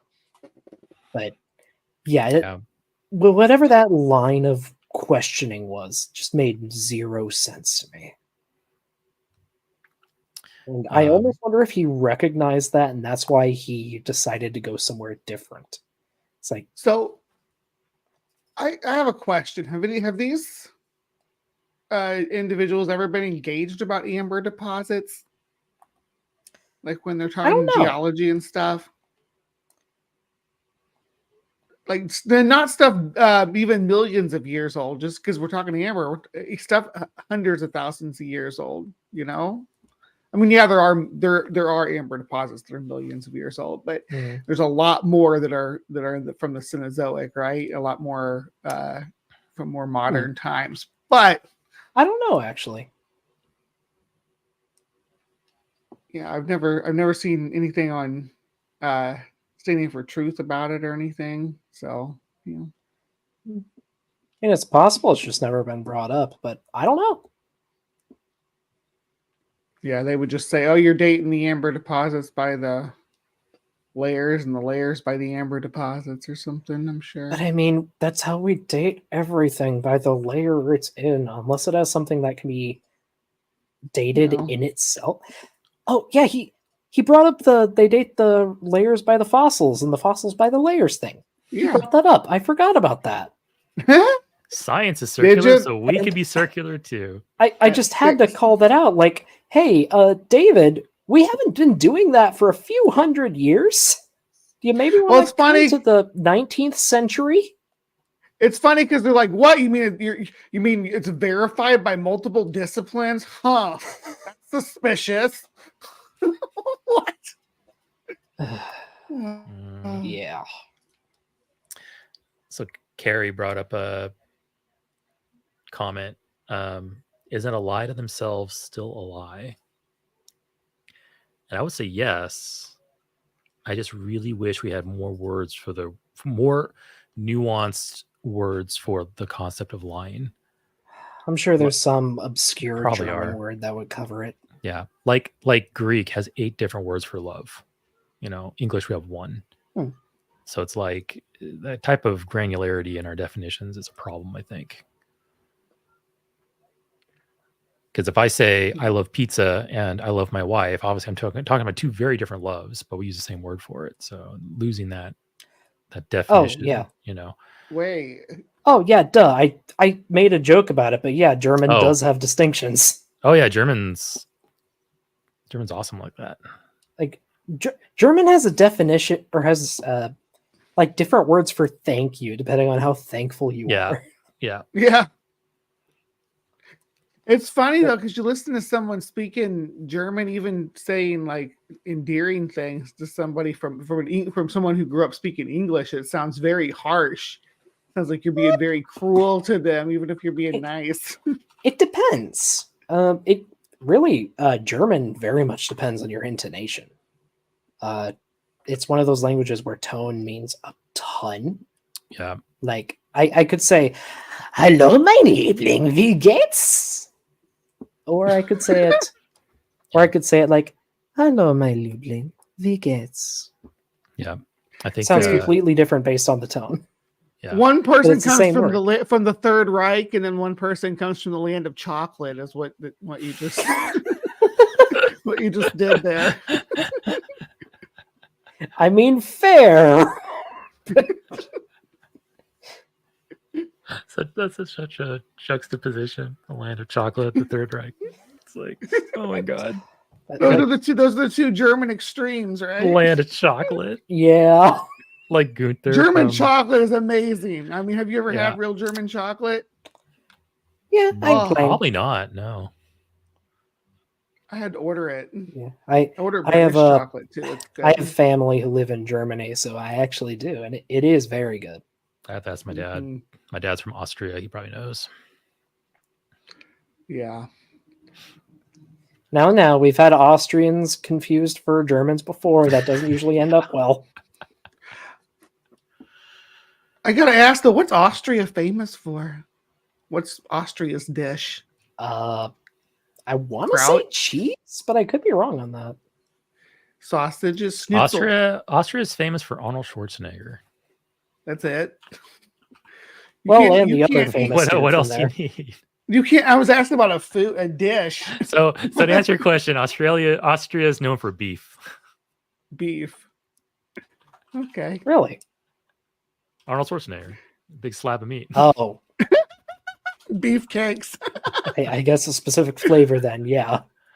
According to the interwebs, Austria is a country with diverse possibilities. Blah, blah, blah, blah, blah. It is characteristic way of known for its characteristic way of enjoying life, Gemütlichkeit, art, strong coffee, healthy lifestyles, and sports. Oh, I'll yeah. go with coffee. And Arnold Schwarzenegger. It was a footnote down there. So it also has some very spectacular parts of the Alps. Yeah. Or wait, no, I'm thinking of Switzerland because I had a professor in college who was Swiss, and I think there's the Alps. And she was both very nice Austria. and very harsh. It was weird. Or is the Carpathians in Austria? Oh, tell me more. Just implying something. Yes, I said art. It said art in the thing, so I said art. Something. Austria person art, right? Tell me more. You gonna drop the name? You gonna get my stream taken down? You gonna do that? The Look, national. If you want, send me $20 and I won't. I want you guys to guess what the national dish of Austria is. I have no idea. National. My dad would know. Daddy's not here to help you, Eric. He's You're going to have to not. make a decision. Dad, I need your help. Gosh, you're adorable. National dish of Austria. Wiener Schnitzel. There you go. There we go. Wiener I knew that. I knew it the Schnitzel. whole time. I didn't need Google for that. What are you talking about? Yeah. Your family came over here on a Wiener Schnitzel, didn't they? Probably. Good grief. Well, There's that that has a hot few dog. different meanings. Yeah, There's a hot dog chain in the U.S. called Wiener Schnitzel. there is. So we have Really? them down in Las Vegas. Yeah, they're still there. It's like a Western chain. You can go in there and get back like 20 years ago, you get like 3 corn dogs for like $1.50. Not 3 corn dogs, 3 chili dogs for $1.50. And you get all beef, all turkey. Yeah. They're decent, not bad. I've had much worse. Back in the good old days when they weren't allowed to vote. Back in the good old days when gas was $1 a gallon. We don't get Wiener Schnitzel here in the upper Midwest where me and Doc live. We have... Which is weird considering the large German population. Yeah. It's just not We have Hardee's though. Yeah, we got Hardee's and what's the not there's some other big We do have chain. Arby's, but I don't think Arby's is a Midwest chain. Culver's is a Midwest chain. Culver's. Culver's. Hardee's is known as Carl's Jr. here in the West. I forget, Bree, in Illinois, do you have Casey's? Yeah. Casey's Pizza's the bomb. Oh, hell yeah. Breakfast pizza. It's me Mm-hmm. and my girlfriend's favorite thing from there. But apparently it's a very Midwest thing, which I never knew until I started traveling more and my mom pointed out, hey, there's not a Casey's anywhere near here. Like the nearest one's like 200 miles away. Right. They're donuts too, and they're jelly donuts. Mm-hmm. But I don't know what's comparable to the Casey's in the Southwest. I'm trying to think because there's a few different chains down there. What kind of food is Casey's? Southwest, I have no idea. They mostly franchise into gas stations, and they do gas station / general store. Oh, okay. They do AM pizza PM? delivery. Maybe AM PM. Yeah.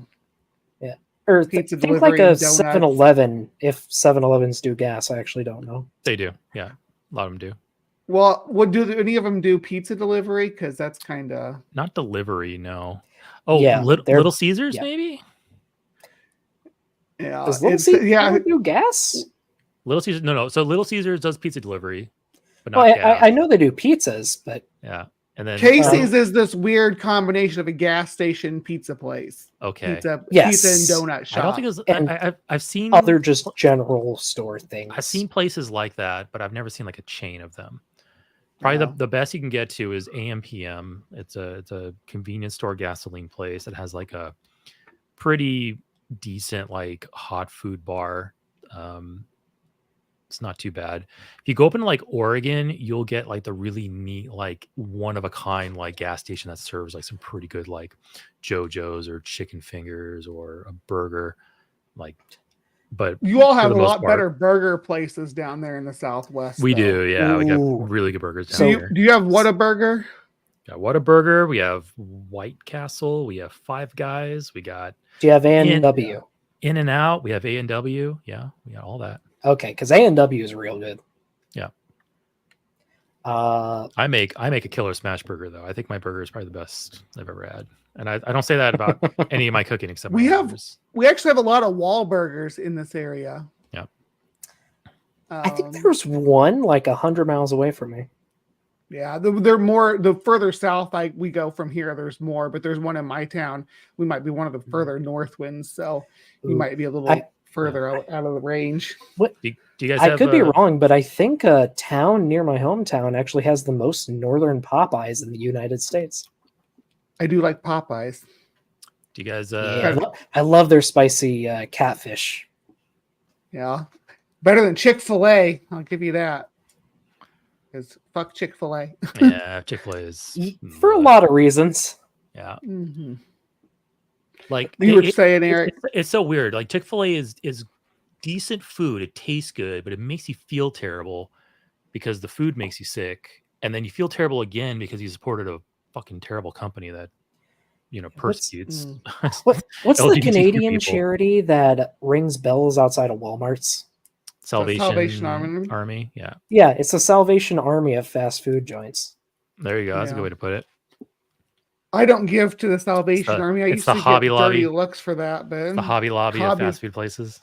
Ew, Hobby Lobby. Yeah. Yuck. Yeah. I wish- I'd rather go to a Sam's Club. Joann's or Michael's. Yep. Well, we're Michael's. just going to keep bringing up like Midwest things, Yeah. and no one's going to know because no one lives here. I'm convinced that there is, in reality, only one Michael's store. And every Michael's you see around the US is just a portal to that one store. I'm They're convinced set of up this. exactly the same. Yeah. Anyway, one more thing before I have to leave and serve up dinner, because it's almost ready. What you eating? Homemade turkey chili in a crock pot. Yeah. Ooh. At 11. Yeah. It's only almost 9 here. Oh, okay. Um, That does sound good though. Turkey yeah. Filthy chili. Westerner. Yeah. It's my wife's family's recipe, and it's really, really good. Raising Cane's. You guys have any of those around there? Around where you guys are? No. No. No Raising Cane's. Do not. Okay. Mm-mm. They serve chicken fingers, chicken tenders. They have a really good secret sauce that goes along with it. Super simple menu. It's very in and out like. They only have 5 items on their menus. 4 of them is the same dish, just as different a number of chicken fingers per dish. And they have like a chicken sandwich. Texas toast, coleslaw, good like crinkle cut fries. They're finally building 2 of them up here in Washington. Finally. Yeah. So I Ooh, can't now, wait. now, hear me out. Quick question. Mhm. Thoughts on sea salt and vinegar chips? Oh, they're great. Hell yeah. I'm all for that. A lot of people hate them, but They I match love my bitter, twisted atheiest soul. I mean, how can you not like those? I like them because they make my tongue and lips tingle. You can just hold a 9-volt battery to your tongue if you like that. You buy chips. Okay. Well, I got to go You- then. you So have a thank- good one, man. Yeah, thanks. It was really fun hanging out, and good job tonight. And everyone that was here, what was it? Stephanie, Beamsy, Andrew, Was it Dale that was here earlier? We had a few people. Everyone that was here. Thank you so much, everyone. I'll catch you later. Yeah, I am sort of Yeah, thanks. disappointed that we didn't get any creationists wanting to join. I guess I'm just intimidating. You're so scary. Rar. I mean, did you see the AI art fest we had a little bit ago? Like, I wound up with some weird dinos from that. Yeah, I've been doing AI art because I was talking about a Black Widow rabbit hybrid earlier on my stream and started getting Like AI. the spider or the Marvel hero? The spider. Okay, because I could believe either with you. I did get some of the images did come up with the Marvel character. One with really weird boobs too. I don't know what it did. I showed it to Beansy. Can't have that.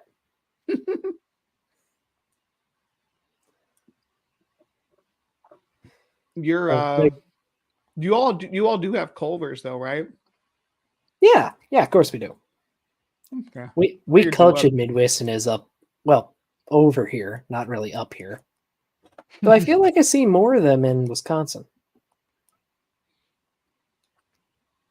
I've never been to one in Wisconsin. No, they do something different with their cheese curds, which I mean, of course, Wisconsin does. Also, I'm trying to poison this guy, and he's just not getting poisoned. Are the flowers yours or his? Mine. They're supposed to poison him, but they're just not wanting to. So I guess I'm switching to my dog. Is he poison resistant?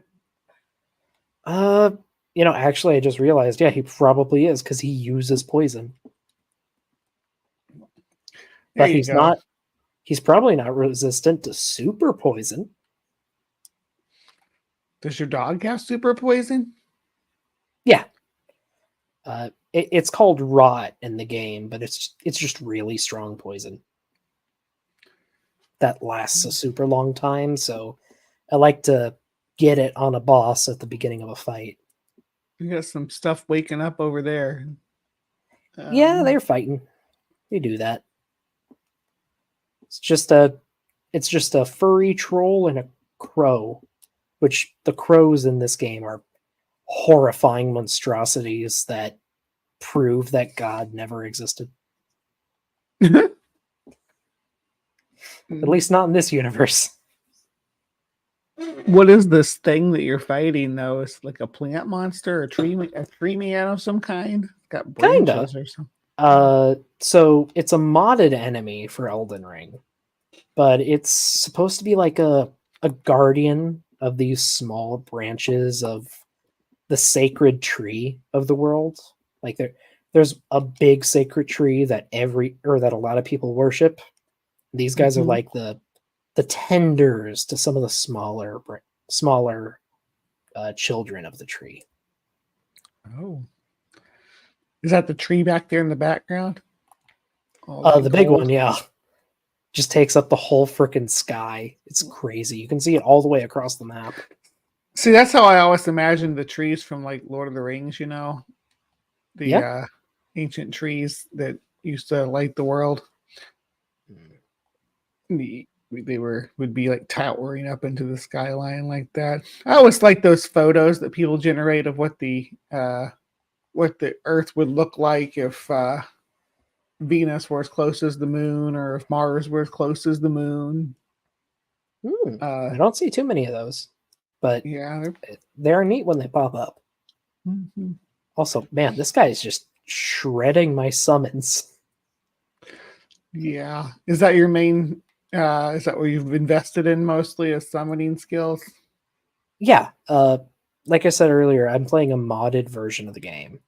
And the mod lets you actually be a summoner, and I enjoy that sort of play style. It's a lot different from the normal Souls gameplay.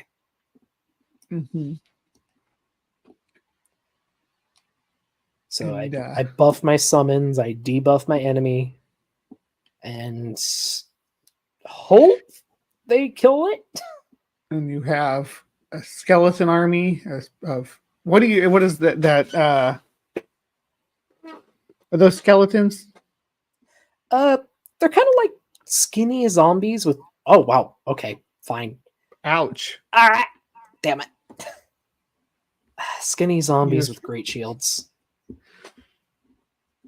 So you got a death hound, a little zombie battalion of shielded warriors. Yep. And So I mean, yeah, I can actually just summon them. So first, poison I have my little flowers. poison Okay. flowers, Mhm. which they're weak and they're slow, but they do poison, so they're fun.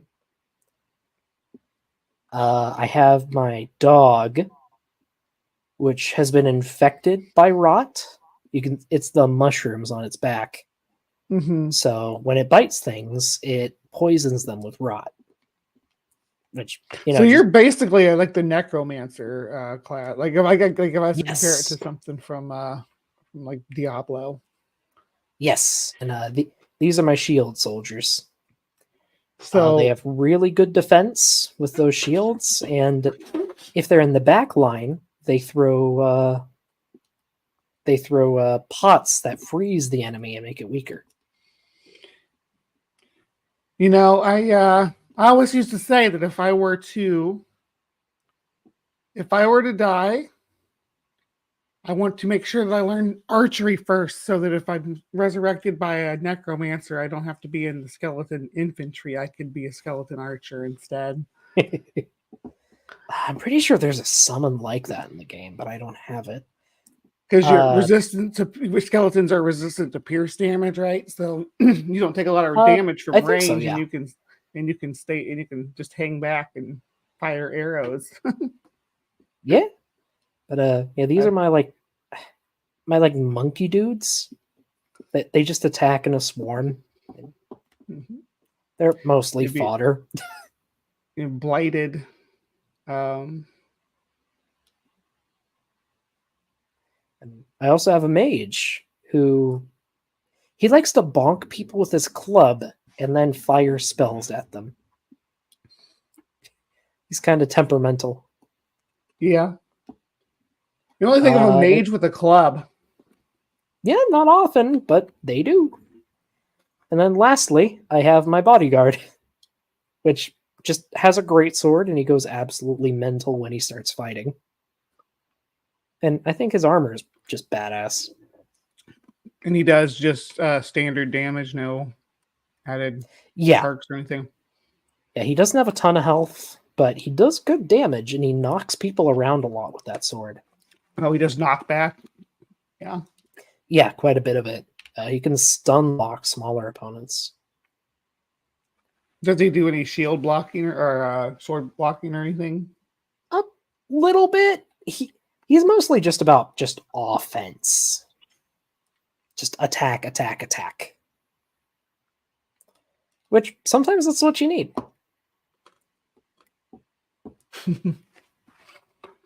Sumami says, I'm not built for infantry. I'm made for outmaneuvering the rest of the harem and becoming the queen. Fair my enough. queen, sweetie. And yes, Sydney, I did just say ouch. But what can I say? I get into my games.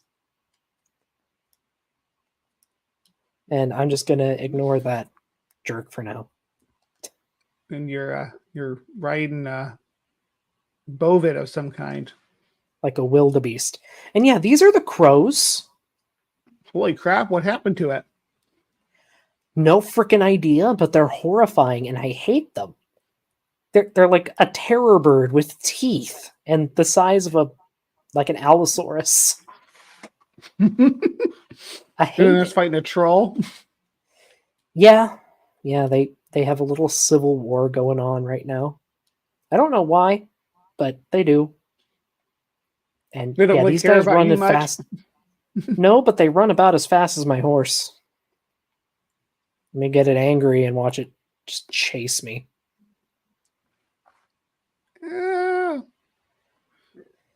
Yeah, look at that. Yeah, it is like being chased by a dinosaur, isn't it? It's horrifying. Oh, and then there are the giant hands. Your mount's pretty sure-footed, though. Yeah. They decided to just go, oh, jeez. That was a giant hand. Yeah. The developers decided to go hard on just letting the horse be maneuverable, not really worrying about realism or anything. And Yeah. I actually do kind of like that.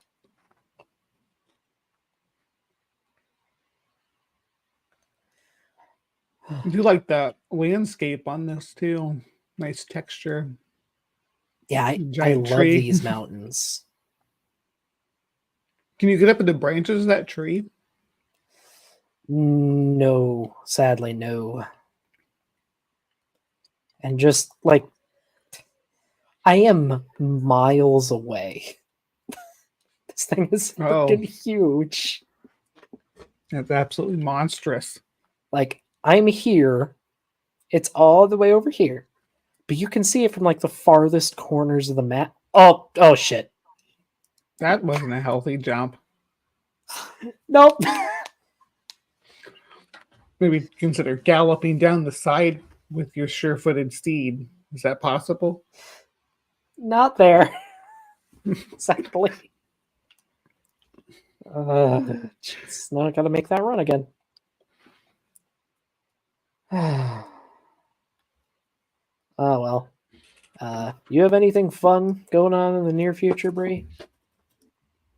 Not anything planned just yet. I will have, my basic lineup for the show like I always do.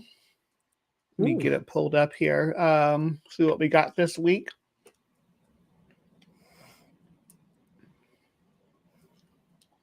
All right, so coming up this week, tomorrow or Monday, we got some ancient wildfires on Eco News. The Dark Truth about Halloween will be on the 18th.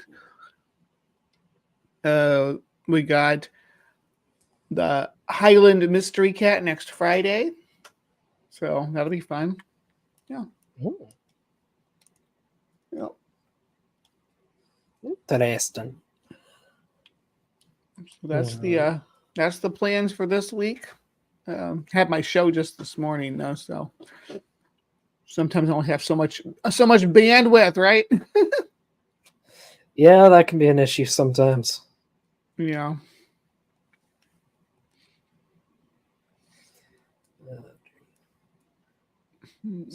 So wait, they're talking about a plague in WoW. Was there like an actual plague? I don't know. The mommy's I filling wouldn't be people in on it. surprised.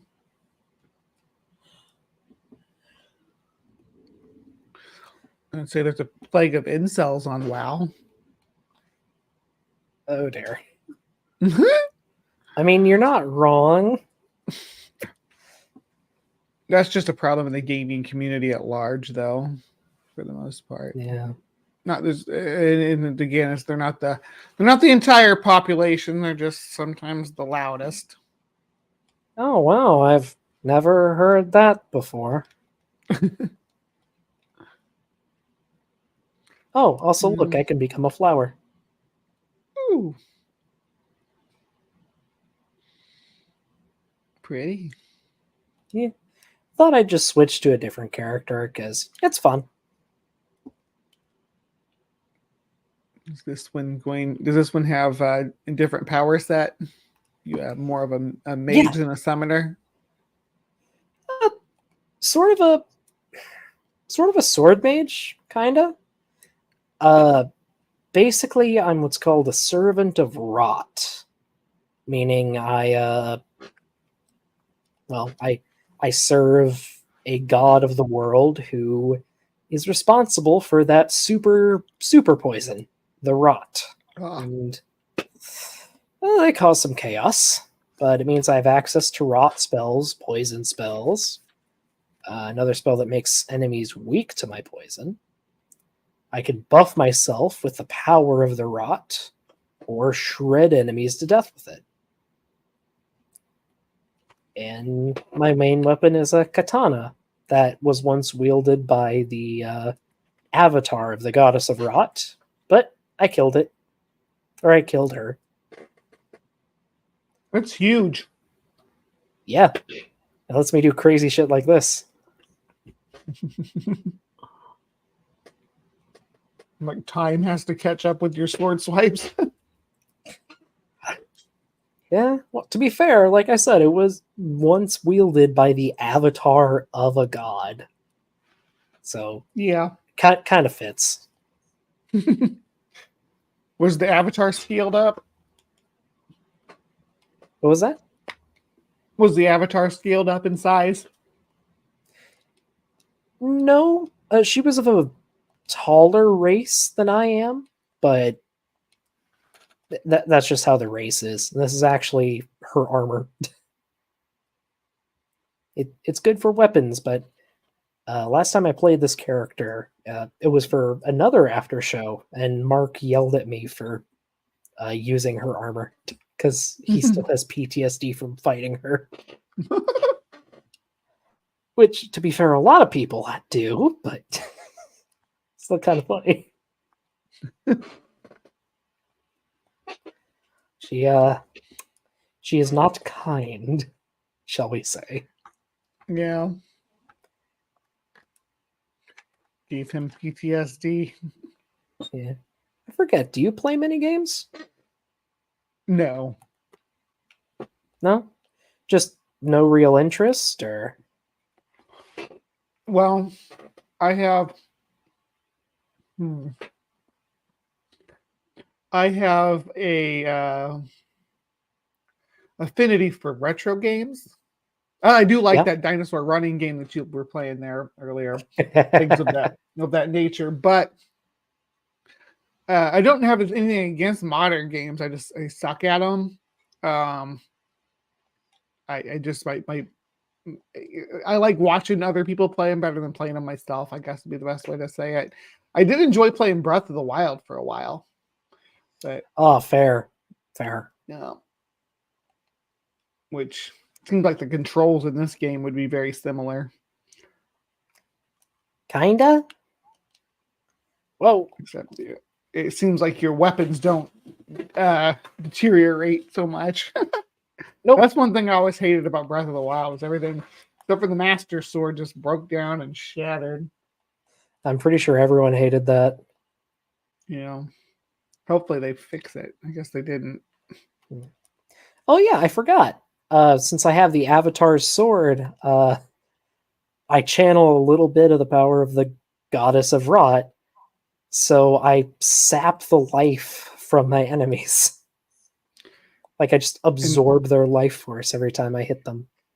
Is this character like a way higher level than that other character? Because you're fighting dragons now, and the last guy you were struggling with a dude with a tree dude. I think it's a higher level, but that's mostly just because I'm in a different area. In fact, this dragon's actually, I think, a lower level than the tree spirit I was fighting. Even though it's cooler, because just a dragon with a sword. Like, that's awesome. Yeah. What's not to love? Yeah. Do you? You do collect this stuff, yeah. I wonder if Mark's still streaming. Probably is. Yeah. Go look. Yeah. Because, like, I'm not really tired, but I feel like the after show has after show. Kind of ran its course, and Mark is still live. So let's go. What do you do? Like a raid over there with whatever we got left in your side chat, right? Yeah, sure. I know Ember's done it. There's a way to make it so that people go to a different stream when this one ends. Is that in your? I think it'd be in your like stream settings. Settings. Let's see. So general no, audio no, recording. Those guests.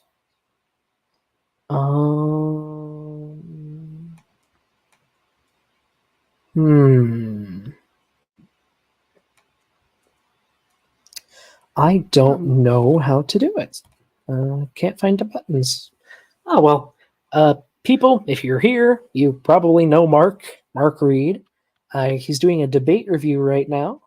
Bree and I are going to go, well, at least watch him, maybe join him. We'll see. But thanks for joining. Hope you all enjoyed the debate tonight. Hope you enjoyed the after show. See y'all next time. Bye.